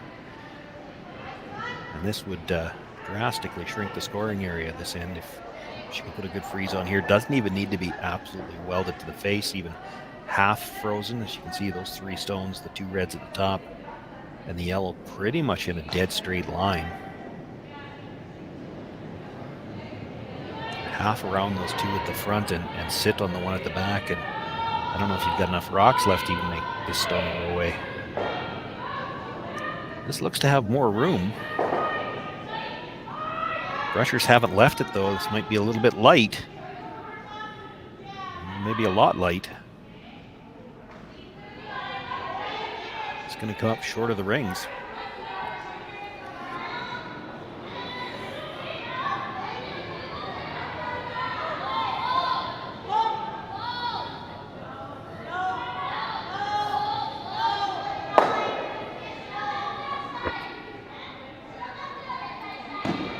A chance for Motohashi now to bring another one around. Catch a piece of the 8-foot. If she could ever get this to the top of the 4-foot and a sliver underneath that potential double raise. Just to block off the double raise to the shot stone. Might be looking at another big end here.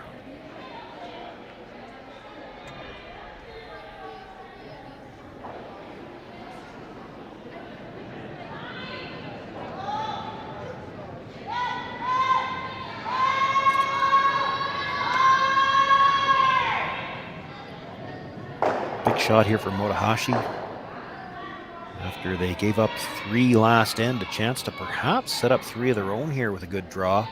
Nothing out of the Brushers though. This might be a little bit strong again. Could not afford to be behind the tee line. This one actually might be all the way through the house and out of play. Not just hangs on to the back of the 12-foot, but it's 5th shot for now. Unlikely to come back into play. And another chance for Farmer to make the freeze. Even a cold draw behind cover, top 4-foot right now would be good.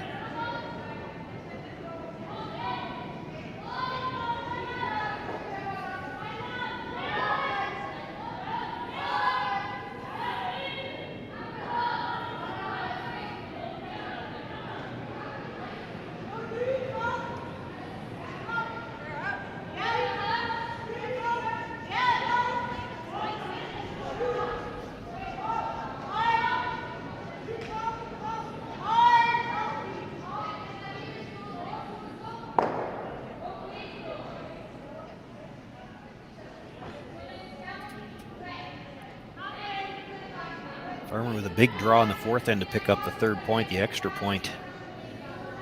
So had her draw weight an end ago. Chance to perhaps set up a steal if she could make one here. The Brushers picked this one up early. Still looks to have a lot of room by the guard. But again, it's another case of they have to go just to get it there. Close. Come up just a little bit short. Now it is in a usable position for Beth Farmer, and it's a problem for Sasaki. I don't think she can get to the inside to make a play on it. Play a draw around the other side, sit 2, but that stone is still going to be there to be promoted.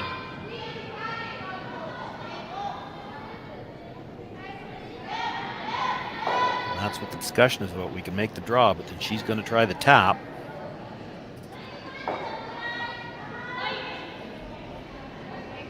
Problem is if you guard the tap, she guards the other side, and how do you get 2?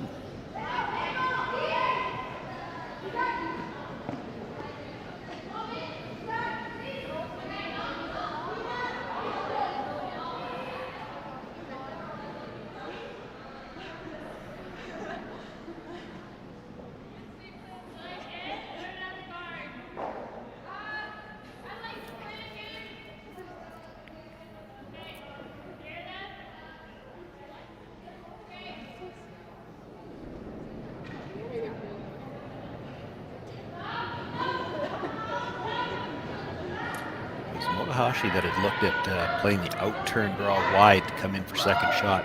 Sasaki has not even wanted to entertain that. She's more worried about this red stone that Beth Farmer just threw.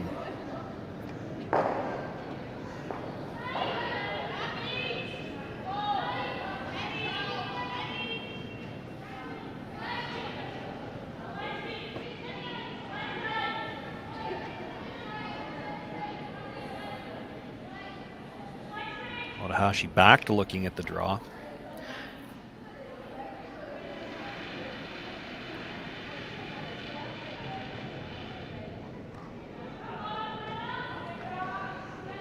So I think they're opting to guard the stone that Beth Farmer just delivered. I think they expect her to guard the other side, and they've even talked about their shot for two then might be to come off the stone that's right beside the broom right now. You play the hit and roll to the back of the forefoot off it to get your two. The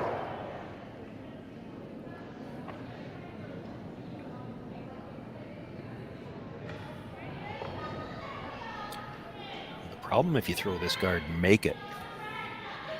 Beth Farmer could take away your draw. The other thing she could decide to play is that double run back towards shot stone, and if she makes it after you throw this guard, you don't have a shot to score.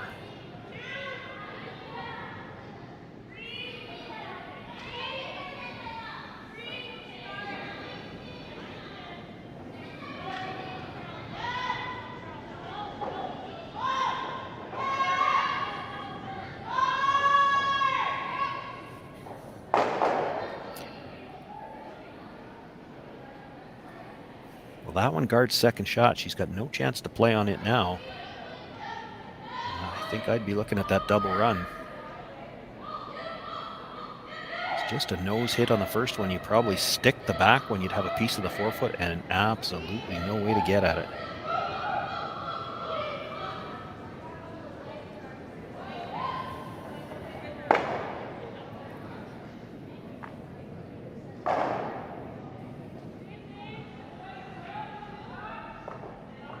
Can't hurt yourself if you miss it, because even if you just double the two reds out of there, that's the tough port to draw through.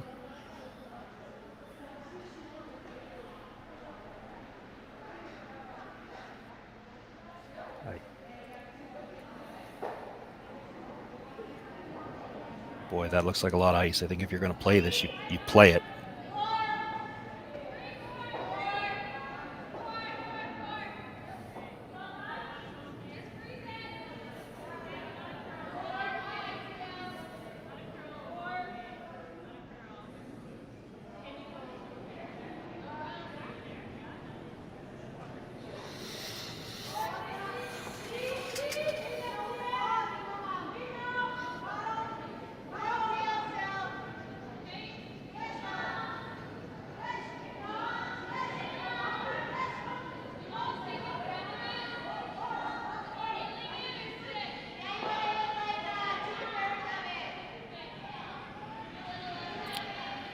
Haley Duff asking if she wants even more ice. I don't love the weight call for throwing it this quiet. For a shot like this, it's a little easier if you throw it a little bit more weight.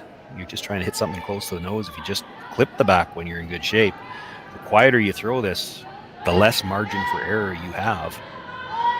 And she does pop that out turn release just a little bit.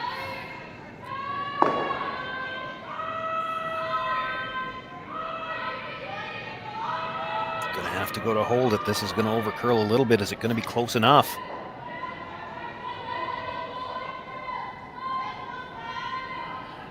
Taps it up, but leaves Sasaki sitting one at the back of the forefoot. Still, it's made the draw for two very difficult. It's just debatable if she can get enough of the forefoot.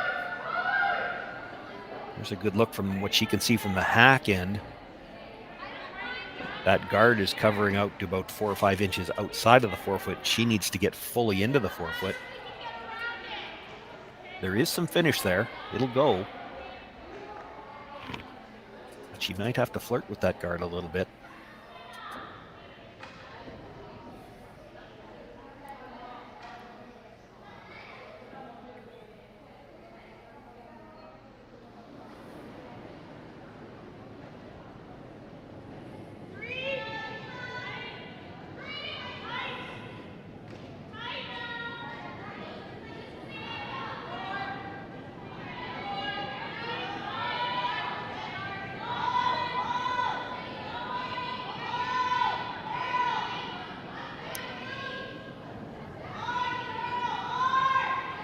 Sasaki, just a final question for the front end here. Down by 3 after giving up a 3-ender to Farmer in the previous end. A chance for 2 here, needs full 4-foot with her last stone. This is one where you pretty much have to throw about top 8 foot out of your hand and let your sweepers have enough room to work it, because it's going to have to curl as it passes the guard. One brush down early. Backing away now. Now sweeping for the curl. Both brushers picking it up. Line looks pretty good. They put it on the tee line. Boy, they didn't seem panicked about the weight most of the way down, and it ends up well short. So it'll be just the single point for Sasaki. Beth Farmer will take a 4-2 lead and last rock into the 6th end to play.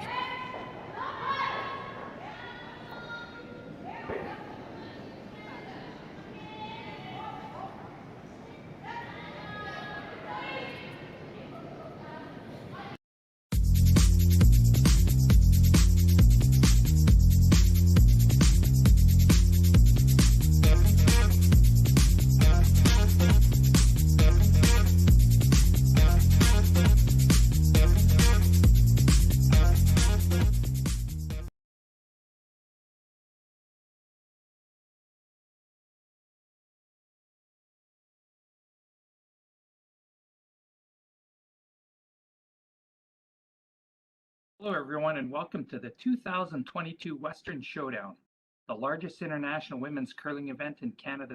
We asked Saskatchewan what they know about 5G. More speed? More innovation? It's gonna make our lives a whole heck of a lot easier. This is what 5G looks like.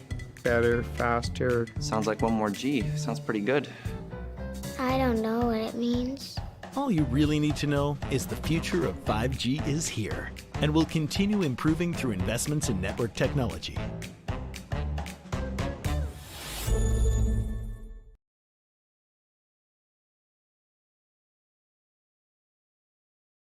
We just got our shipment of logos here in for our next event, which is going to be the mixed double. As you can see, there's a few of them. There's roughly 20 logos per sheet to be put in for the mixed doubles, along with a couple extra little dots. But all our logos come from Jet Ice. They are the best logos to put in. We use them around the world, and they're very easy to install. As you can tell, this is the center ice logo that's going to be going in for the world. This is about a 4-footer by 10. It's going to look like $1 million. Their colors on their logos are always nice and vibrant. And like I said before, very easy to put in.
peel attempt made there. Now a chance to put the guard back.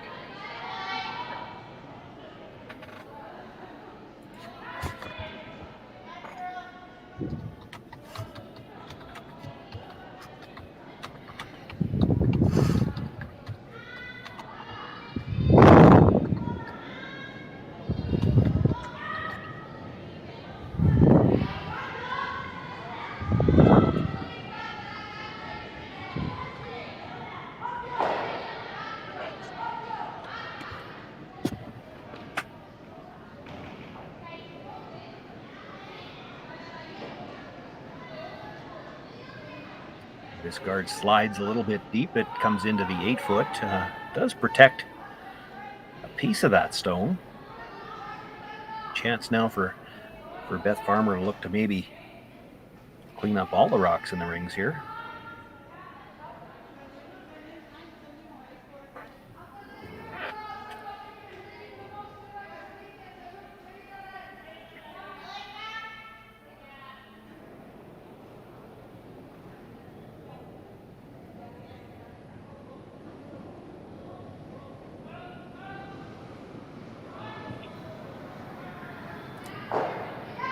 The hit, but just drives it by the two stones at the back of the 4-foot.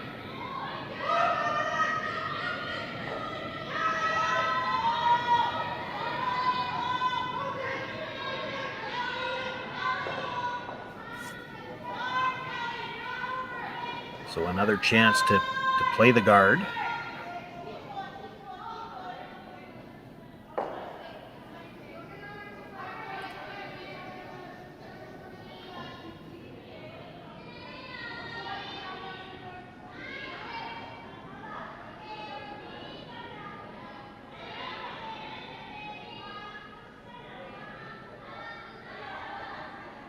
Nothing out of the brushers yet.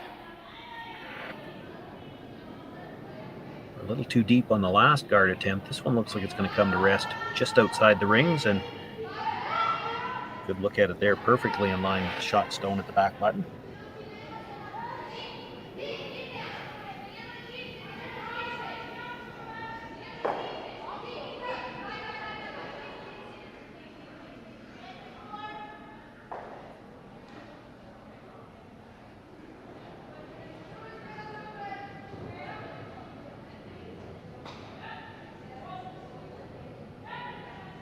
Looking for the straight peel on the guard, I believe, here. Well, might have been looking to run it straight through, but in doing that, she kills her own, and now the stone that was run back, not only is it covered, but it's in front of the tee.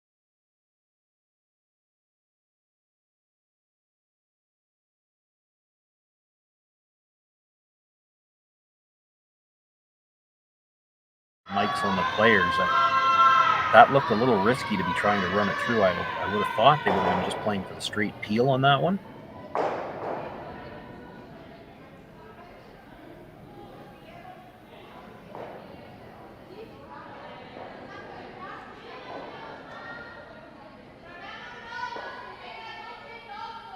You straight peel there, you're in no danger of giving up more than one. As soon as you stuff that like that, now a steal of 2 comes into play.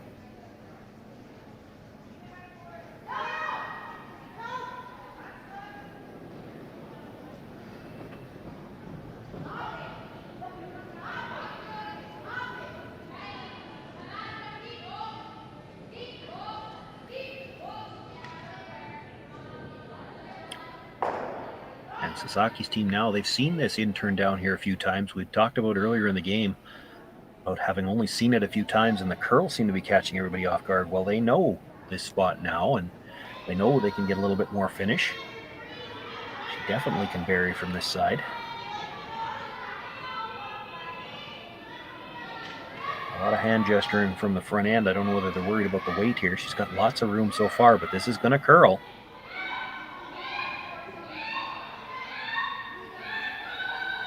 Great line coming by. Brings it into the top 8-foot. Dead in line to the guard. That's a great shot. Beth Farmer not really any choice now but to try to run back her own. Now there's the possibility if she can make this good enough, she could run it back, get a double on the 2 yellows, and maybe leave herself sitting shot rock. She'd be happy just to get that one off the top of the button for now.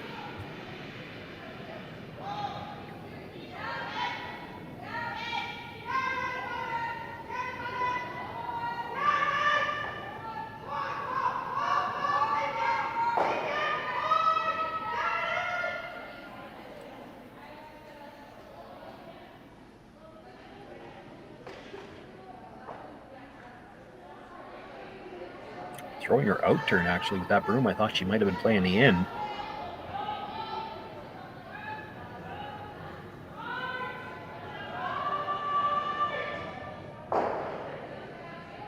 Sweeping at the end to get a little bit extra curl, hits it on the high side a little bit, drives it by. So Sasaki continuing to sit 3 right now. Problem for Beth Farmer with where she rolled her shooter is there might not be an out turn draw available there now. If she's drawing to give up one anyway. That might be the only shot she's got left is a draw to hold them to 1.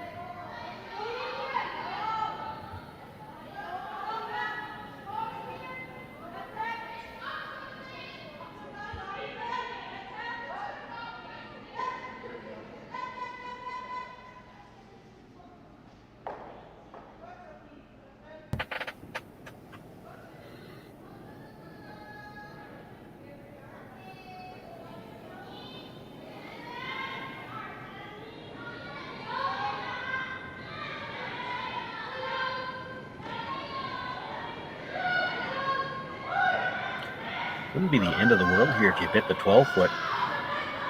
Sweeping here as much as anything to get this to curl the last little bit. They want to protect that stone at the top of the 8. Don't want to leave the nose double. It'll curl enough for that.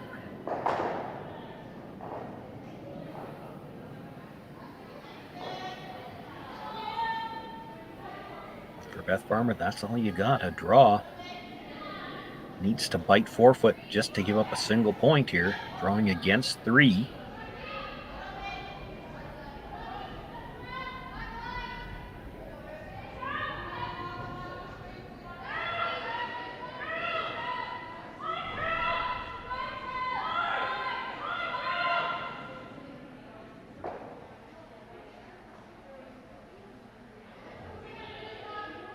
This is the exact same shot she made in the 4th end to pick up her 3rd point.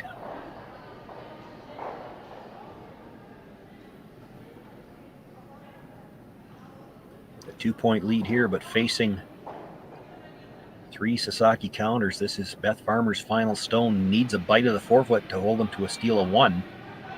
Cannot score here.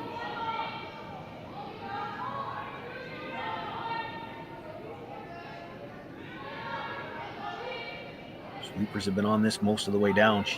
Line's not going to be an issue. Needs to get this far enough in. Maybe grab a bite of the 4-foot. Boy, did they overcook it a little bit. No, it does stop in time at the back of the 4-foot, so it'll be a steal of 1 for Sasaki. She closes now to within 1. Beth Farmer with a 4-3 lead. She will have last rock when we come back for the 7th.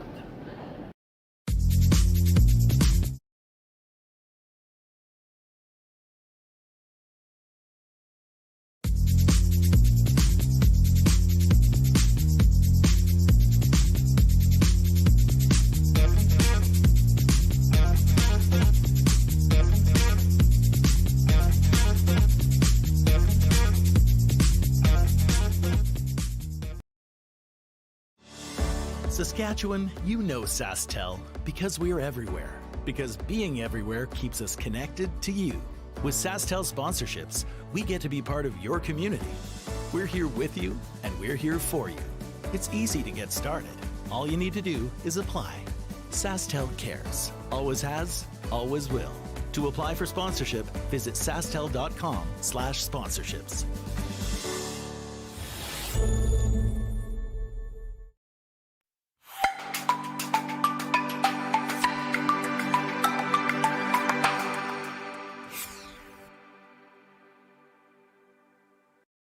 Had some questions if our houses are painted or they logo. Our events are always painted houses, but in the future coming out, I'm pretty sure we're going to be going to all logo houses. They're a great revenue source for any curling club. You can get your advertisements on there, and usually after the first year, the houses are paid for. It's all free money for you. So hopefully check Jet Ice out for your future in-house logo.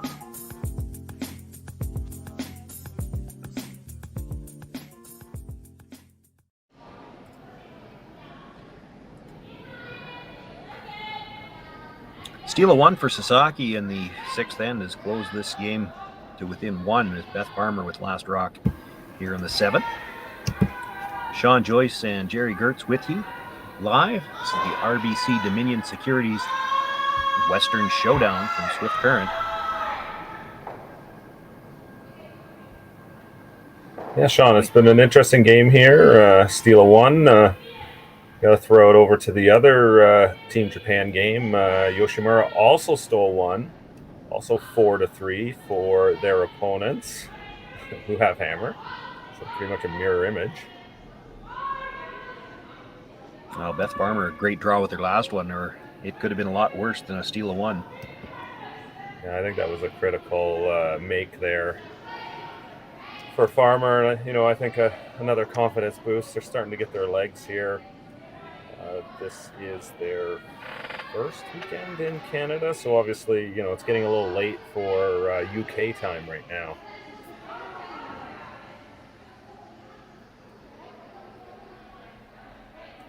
Nice come around there. Top of the 8 foot behind cover.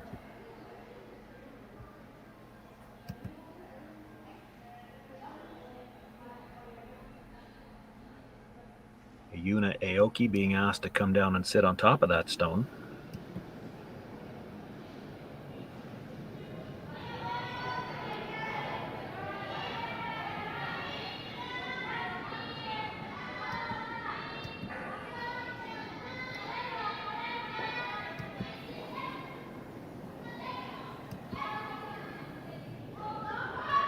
A little bit of brush necessary to make sure they were by. Gets to the face and actually taps it back just a little bit. Just enough to put it behind the tee line.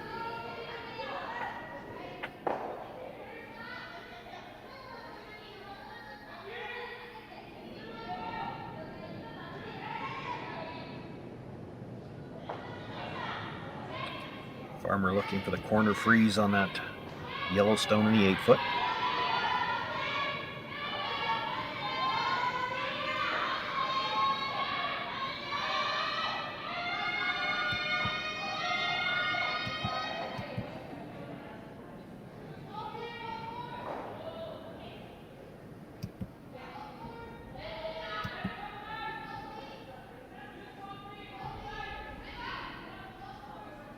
Nothing out of the brushers yet.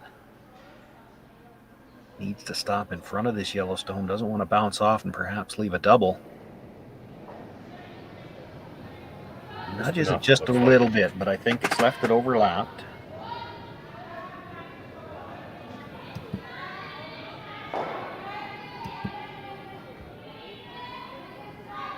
Sasaki's going to look to make a play on that stone. It's a little dangerous.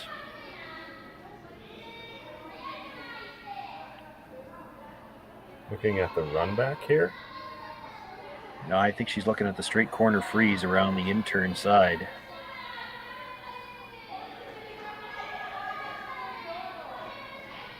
Her initial thought was to tap that red back, but you do have to make sure you get it at least to the nose or the inside. You sure don't want to put it onto your yellow and pop that out into the open. Yeah, leave that kind of buried under, and then your 2 rocks outside the guard. And this is universal in any language. When 2 players come down from the other end, that usually means they don't like what you're looking at from the hacks. It does look, again, we've got the camera view from the hack end. It doesn't look very good to the eye to try to get to the nose or the inside of that red stone. It's probably there, but it's not going to look good from the hacks. Yeah, I think you just throw a draw at it, though. Maybe just bump it a rock, trying to get it off that Yellowstone and change the angles is probably all you need to do right now. Yeah.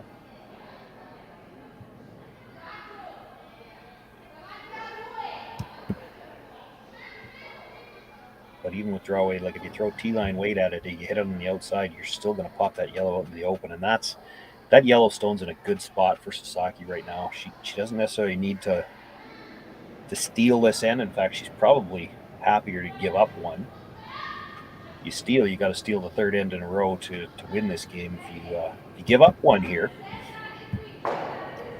you're 2 down coming home, but you've got last rock, and we've seen stranger things happen than for somebody to score 3 with last rock coming home.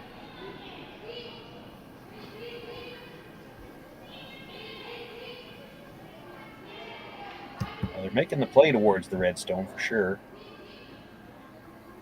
What do you think about the draw the other way around instead? Well, they talked get to about the nose that of as your well. yellow. To the nose of the yellow. They talked about coming to the corner of the red, I think, for the other side. And I don't mind that either.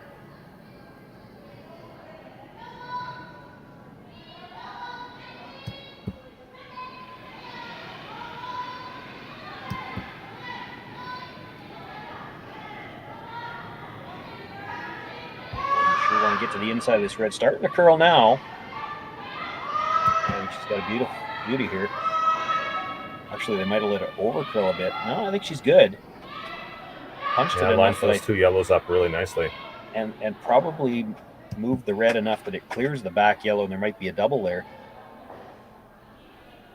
That was the 5th rock of the end, though, so Beth Farmer can start peeling guards. Enough of a concern that they're going to rip the front straight back, it looks like. Boy, that's pretty dangerous. I would hope this is just a straight peel call. It looks like that's what it's going to be. Yep.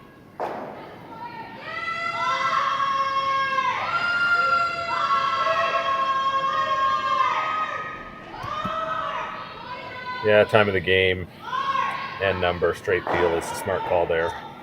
Well, because the danger, if you run it into the pile, that you could run the yellow onto the red shot rock, which they did last end. Leave 3 yellows in a row. Yeah. Behind your center guard. Yeah, they did that last end. It almost cost them. I don't think you want to do it again, and certainly not this early in the end.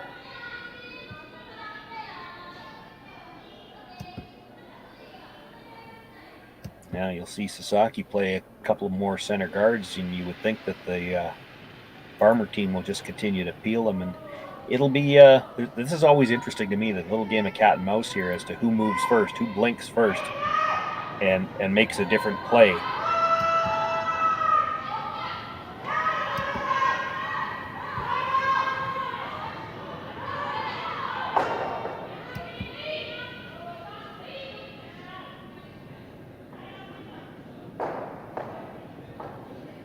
Peel is made. Well, I wouldn't have expected anybody to blink this early, but Sasaki's looking at something. Maybe just for future reference. Looks like she's going to play 1 more guard at least.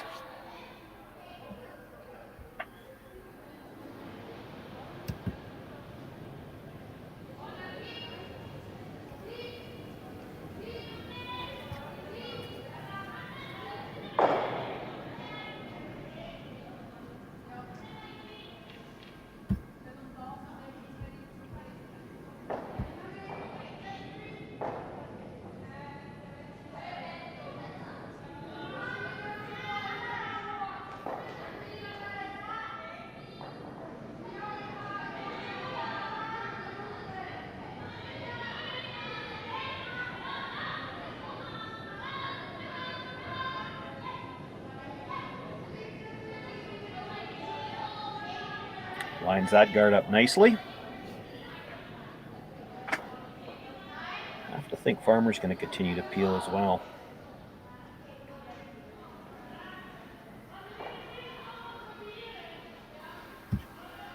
Yeah, no real reason for Farmer to press the issue here. Not yet. Just keep making sure you take 1 with each shot.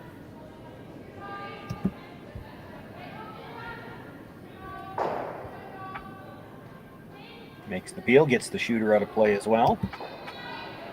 I was going to say I would expect 1 more guard, and it looks like she's going to make her play. I feel like this is 1 shot too early.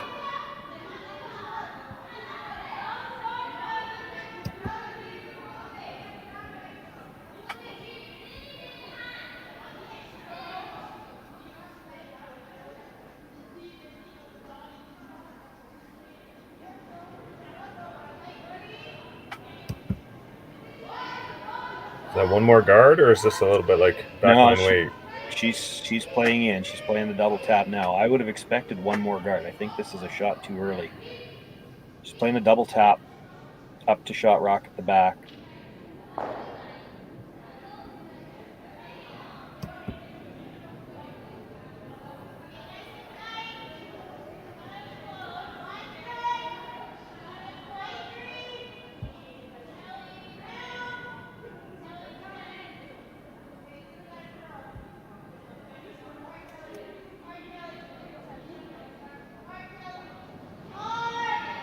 Ideally, as you hit the top one here, you want to keep your shooter just a hair on the high side.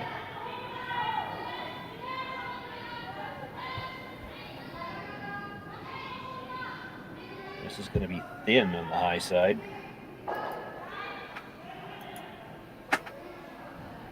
Makes the tap. I do think Sasaki's stone is third at the top of the 8-foot.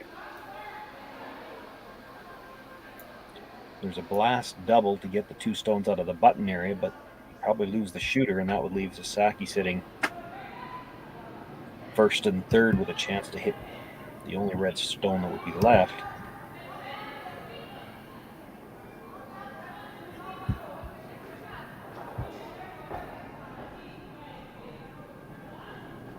Could play just enough weight to move those.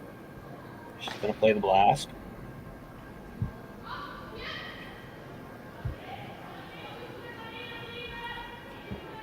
Just some hesitation from the other end. This gets you forced.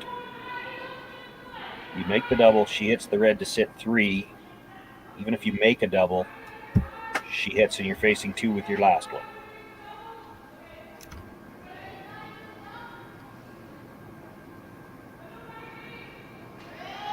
Your shot to try to score multiple here would be just to break those 2 up. Back 8-foot weight, stay on top of the yellow, change the angles. And I think you got a point to play with here too.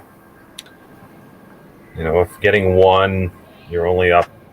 The 2, the chances of winning in the last end are about the same if you give up a steal. So you shouldn't be too concerned about giving up steal of 1 here. But if you could ever get 2 or 3, and that's why I'm saying you might be tempted to play just the draw weight tap there, because by blasting it, you're just forced. You're forced right now. Yeah. Your only chance to score multiple was just to break that up and not lose the shooter. And like you said, the worst case you do, you give up a steal of 1. Well, tied up with versus 2 up without. On this ice, I don't think you're significantly better off.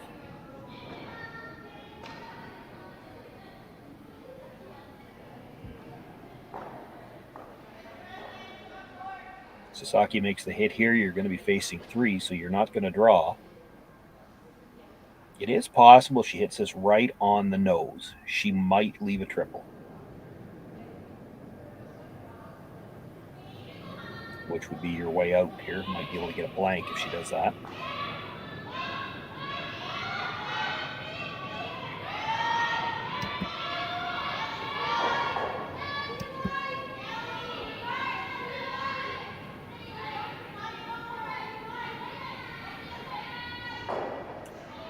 She is just a little on the high side, rolls towards her own, and I think that's probably good. I don't think there's a triple there now. You might be able to hit and roll underneath the 2 yellows.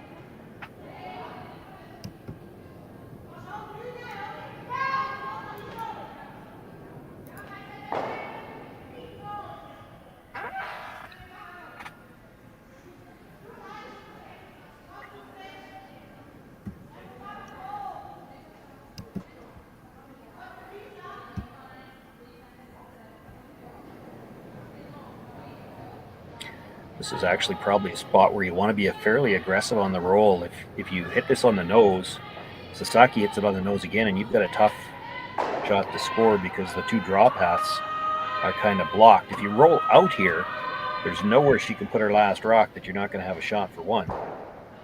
That's what you didn't want to do right there.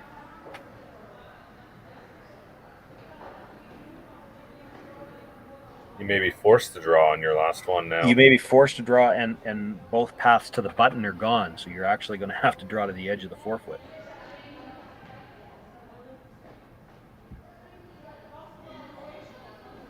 Yeah, the center line's still there, and it looks like you can get to the button, but with a draw, you really can't. If you hit this on the nose, the yellow stones in the rings are going to be in the draw path to the button. You're going to be drawing past the button either way, which, I mean, it's not like they don't know how to do it. It's just, it's a different path than what you'd like to be throwing. It takes you a little outside of what you're comfortable with. Yeah, exactly. Yeah. This is a shot right here. Sasaki does not want to roll at all if she can help it.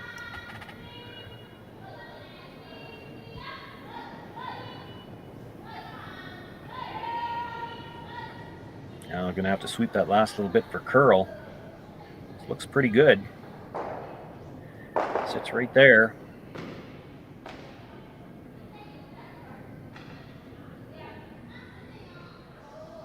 Put the broom down, throw the draw. Get to the other end. Let's go. Yeah, she took a quick look, I think, to see whether she could hit on the nose, and she maybe could on the double. Yeah. But I wouldn't bet the house on it. It's close. It's close to whether you could hit it on the nose or not. So you know what? This is one of these ones where you better be committed out of the gate, put the broom down, and be like, I'm going to hit the 4-foot. You look too much, you start to add too many other variables in your head. She has had her draw weight. Made an outstanding draw for the extra distance point. for sure. She's been really good.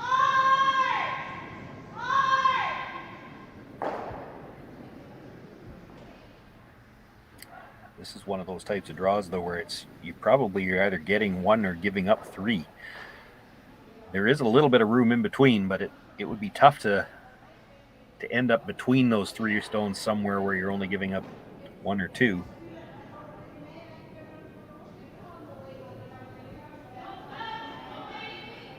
Brescher's picked it up right away.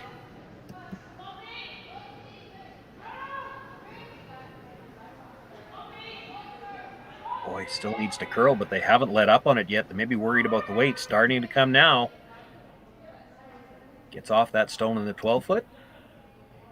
And will bring it right into the button area. Picks up her single point. Beth Farmer, key draw with her final stone in the 7th end. Will take a 5-3 lead. Sasaki will have last rock coming home.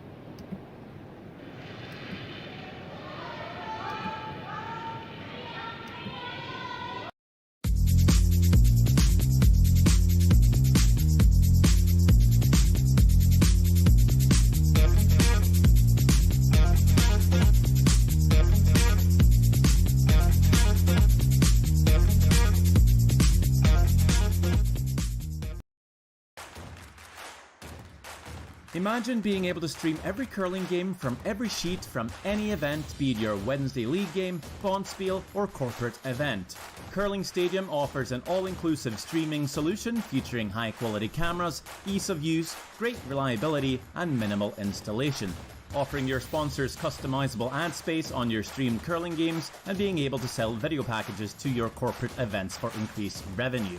With Curling Stadium, you can stream to any device, be it your mobile phone, tablet, or computer. Push the feed to your desired platform, be it Facebook, YouTube, or any other social media. Curling Stadium is simply the way forward. Where it's commonplace in other sports to televise every game, we want to do the same. Curling is a global sport, and it's time it gets the coverage it needs. Make your curling club the next Curling Stadium.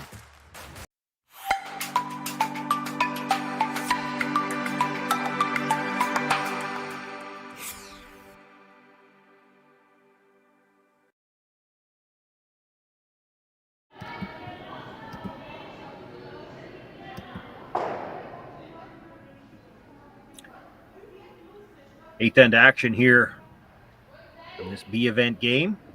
The RBC Dominion Securities Western Showdown. Sean Joyce and Jerry Gertz with you live from Swift Current. And I say eighth end. I hesitate to say last end because I haven't looked at the stats, Jerry. You probably have, but I bet you the stats say we've got a fairly high chance of an extra end here. It is really hard under the 5 rock free guard zone to stop a team from scoring 2 when they really go after it hard. They don't need any misses. They just need to make their 8 shots. Yeah, that's sort of the way I look at it too. If you make all your shots in this situation, nobody makes any hero shots, you get your 2.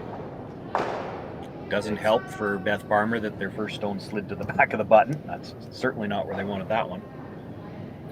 So then this becomes one of the questions then, is it better off to be aggressive here? I think it might sound crazy, but I love double center guards up to without the hammer. That sounds more aggressive than I'd need to be, but what I would have liked to have seen, and it's probably what the call was, of course, we didn't see it, we weren't back from the break yet, but if you put that first stone in the top 4 foot, which I'm sure is where they called for it, then you might guard it with the second one. When you don't put the first one in a very good spot, well, you're not going to guard a rock at the back of the button, so now you're kind of committed that you're just trying to hold them to 2 for the whole end. Which, you're really, as we said, is really tough. It's really playing defense now. Yeah, you are. They really needed that first stone to be top 4 foot, even top 8 foot. You want it to be a guardable stone, and back button is just not a guardable stone.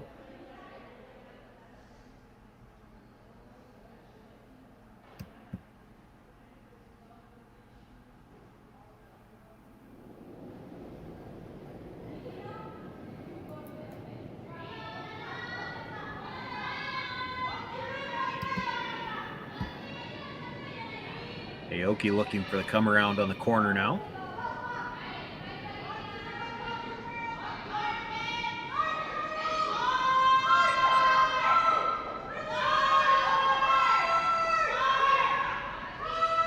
Going to be a deep come around. The question is, will it stop in the rings at all? And I think it has slid through the back. There you can see it's through the back of the rings. That makes the decision a little easier for Farmer. She might have been playing the guard here regardless.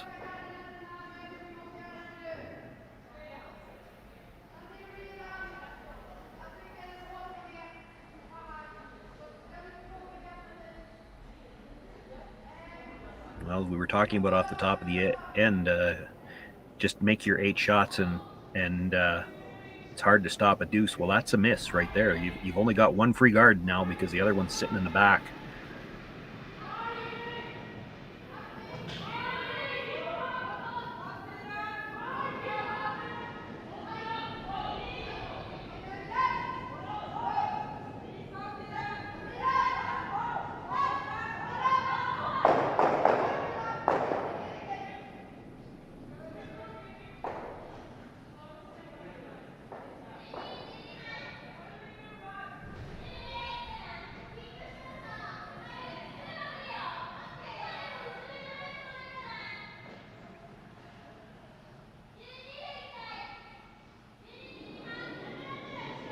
So looking to make a play on the stone that was just delivered. Doesn't look like they're trying to kill it with that ice. Just try to push it behind the tee line, keep your shooter in play.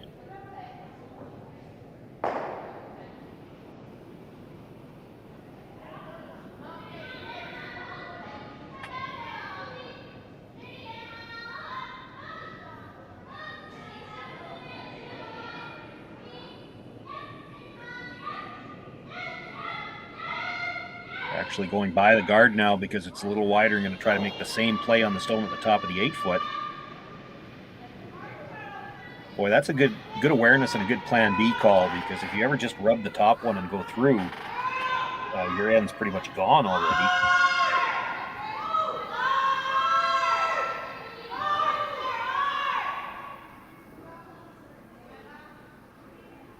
Looks like Farmer's going to peel the corner guard here. Peel the corner guard all day. You're hoping your shooter clears that one at the top of the center line. It's actually helping you right now, but there is some danger. You take them both, and if that happens, the rest of the end will be played in the house. Now, this is really tight. Or you just double guard your rock on the button. Yeah, I'm not sure that's good. You know what? It's going to take 2 shots to remove that right now. Well, but that rock of the button's behind the tee line. I'd be freezing to it right now. Yeah, and then I throw another guard on it, and now you need 3 shots to get to it. Well, you need 2 to tie. You start peeling the guards. She hits the open one, and where are you scoring 2? You've got no other you know guards. what? I don't want to give up 2 here. I don't want to go to an extra end.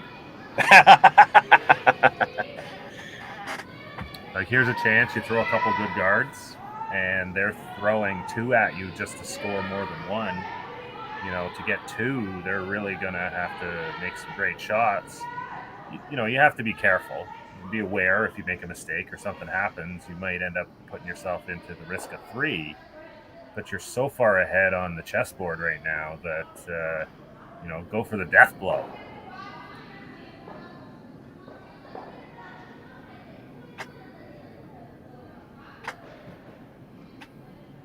I definitely don't think if you're the Japanese, you can look to peel the guards. No, but they're if you peel the guards, you're done.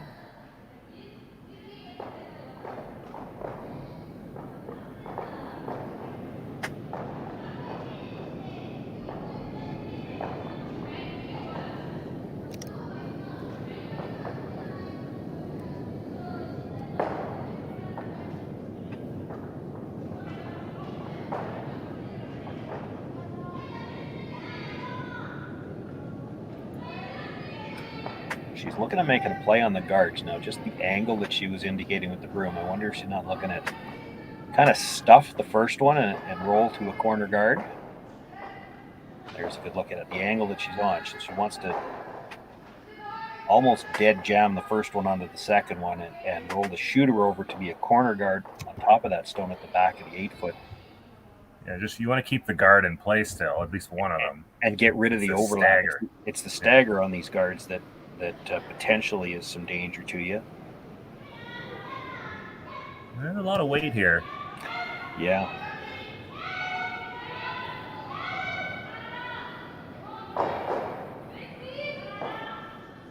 Gets the double peel and kills her own stone off the edge of the 8-foot. That was just a disaster. Now, how quick can Beth Farmer sprint up to the front to peel that last guard?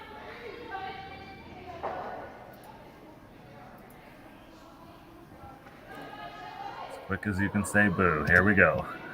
You know, it was a weird thing because they've played so many quiet hits in this game, and in a situation there where they couldn't afford to make the double, that was a lot of weight.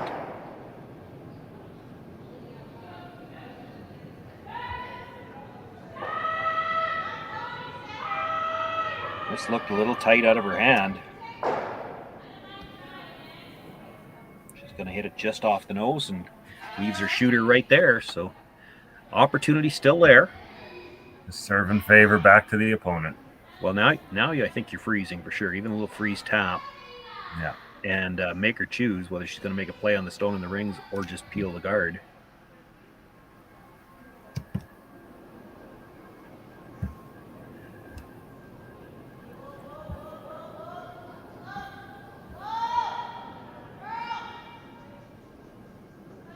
So some of the other games going on, Abby Ackland of Winnipeg has hammer in an extra end against Silvana Tiranzoni. Held Tiranzoni to a single in the 8th end and now has a chance to win the game in extra time.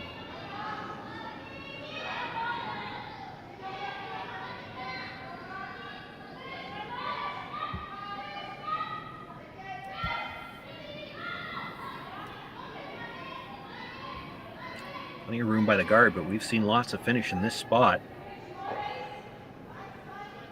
Not as much on that stone. Doesn't quite get up to the nose. Left room for Haley Duff to get to the nose, drive it by her own at the back. Might even be able to get to the inside and roll in behind the guard a bit. Not that she really needs to be buried, but you just hate to leave that hit and roll opportunity for your opposition.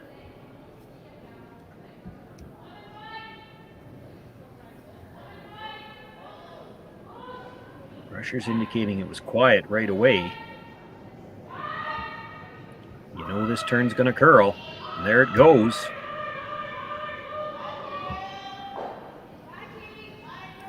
Going to make contact, but she rolls past the guard. Now the 3 stones at the back of the 8-foot belonging to Farmer are all kind of they are spread out, but they're all at the same level. There's a lot of chances if you can get a stone to the back of the 4-foot partially behind cover here that it could jam trying to remove it.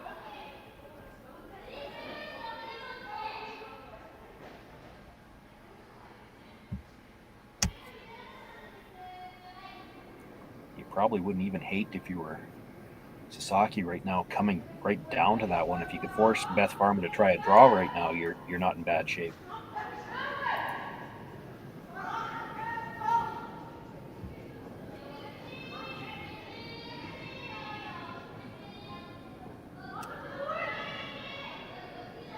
Yeah, one good shot here, and the tide may turn a little.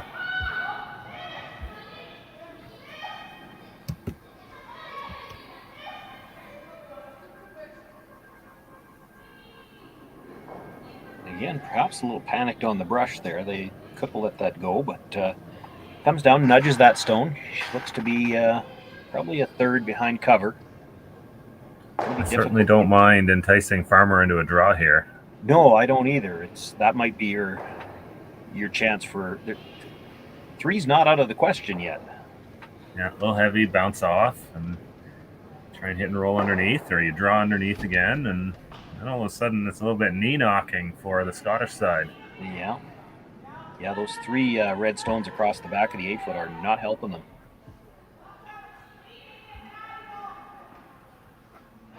It's rare when you're sitting 3 and it's actually working against you. So yeah, there is enough yellows left to score 3. I had to double check myself.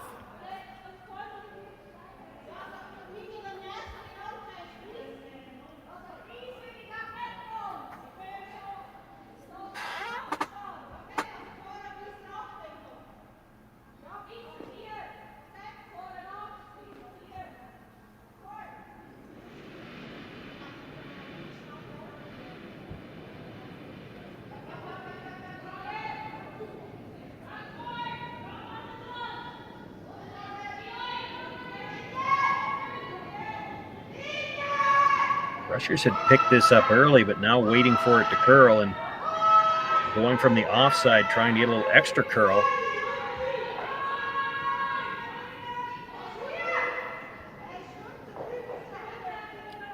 Again, might have been a little panic brushing early that had plenty of weight and didn't curl enough.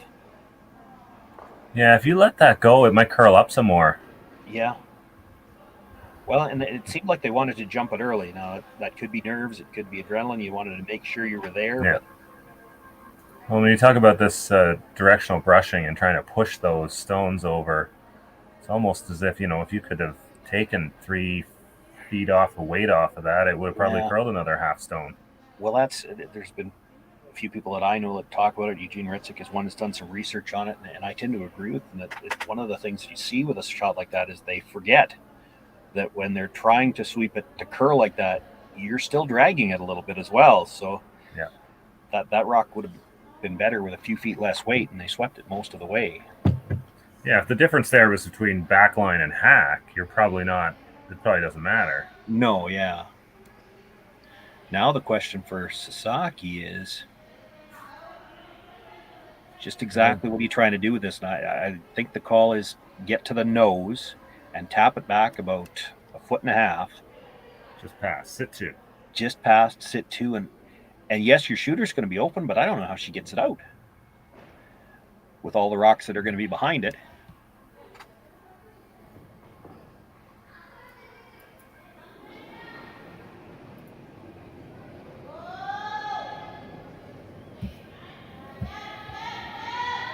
You could even get just a sliver past the nose would probably be okay. You actually probably want to keep your shooter fairly open, though. And that way, if Beth Farmer has no choice but to freeze onto it, you'll be able to play the squeeze to get at least 2. If you roll behind here, Beth will try some kind of freeze again, and you may not have a way to get hers out.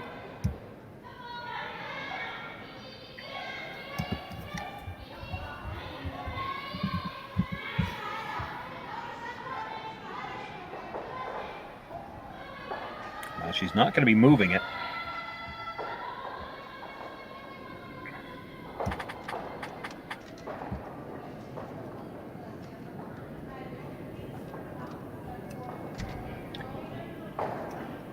So it is still Farmer sitting one at the back of the button. Guard? Yeah, that's what I'm thinking. You might have to guard here. Because I'm not seeing any safe way to get those yellows out.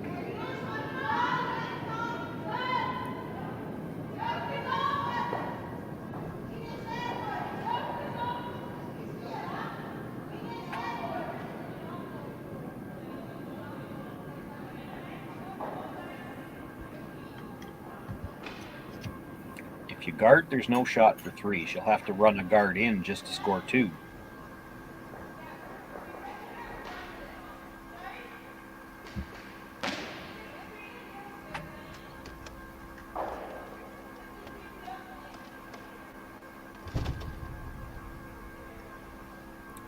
Boy, if you play that corner freeze and ever just rub off. Yeah, that's a hard miss. Because you would then hit it hard. The red would go onto the yellow. The yellow would stay. Which would stuff on the back red. Yeah, this is dangerous. Yeah, you got to leave this one like hog line length. Well, that's what and they indicated like they're corner freezing the yellow, but how does a halfway guard on that line, how is that any different than corner freezing it? You know, it's the same thing. But if you ever bounce off on the corner freeze, you lose. If you throw the guard, the only shot that Sasaki's got is she's going to have to pick one of the guards, run it back onto the yellow, onto the red, and stick everything just to get an extra end. And really, that's still going to be there if you make the corner freeze.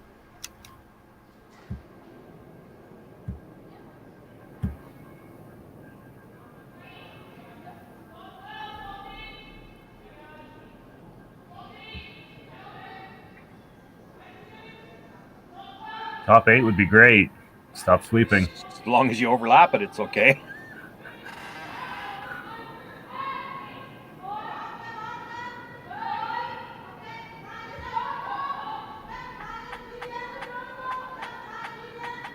Well, there's the game winner. Well, she made the shot, but the same shot that she was going to play anyway is still there. It didn't change her shot. She's still playing the red onto the yellow, onto the one at the back of the button for the tie. Correct. But you could have thrown that rock 10 feet lighter of that, and that's still all she would have had left. Well, she made the call. The challenge is another foot heavy. Exactly, and you it's lose. the other way around, and you're teasing with the edge of where you need to be. Yeah. There's no reason. There was just, you didn't gain anything by coming that extra 10 feet. Still a heck of a shot by Beth Farmer. You know, this sets up likely the win here. Hail Mary coming right now.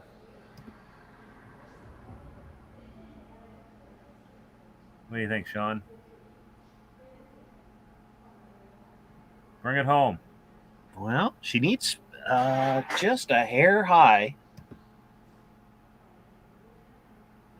We certainly have seen with any extra weight here, these don't curl very much. So I expect her to be close. But when there's that much room between them, you got to be more than just close. Nothing out of the brushers. It's going to be a little too high, I think. Drives it by, clips the red, pushes the yellow out, and it's actually, looks like just a steal of 1, but that's enough. Beth Farmer picking up the victory here in B event action. She'll move on to play at noon tomorrow. The Sasaki team drops down to C. They're still alive, and all of these teams looking for one of the 8 playoff spots here at the RBC Dominion Securities Western Showdown. I want to thank you for joining us here on this Thursday afternoon B event action. My name is Sean Joyce on behalf of myself and Jerry Gertz. Thanks for joining us. Stay with us all weekend for all of the action here from Swift Current.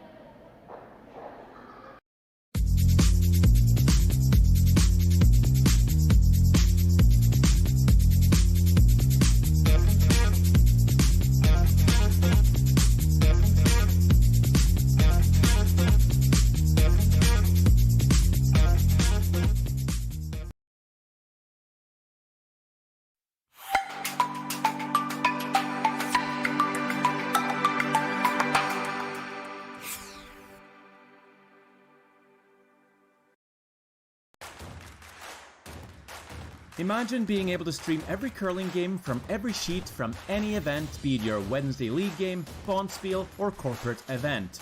Curling Stadium offers an all-inclusive streaming solution featuring high-quality cameras, ease of use, great reliability, and minimal installation. Offering your sponsors customizable ad space on your streamed curling games and being able to sell video packages to your corporate events for increased revenue. With Curling Stadium, you can stream to any device, be it your mobile phone, tablet, or computer. Push the feed to your desired platform, be it Facebook, YouTube, or any other social media. Curling Stadium is simply the way forward. Where it's commonplace in other sports to televise every game, we want to do the same. Curling is a global sport, and it's time it gets the coverage it needs. Make your curling club the next Curling Stadium.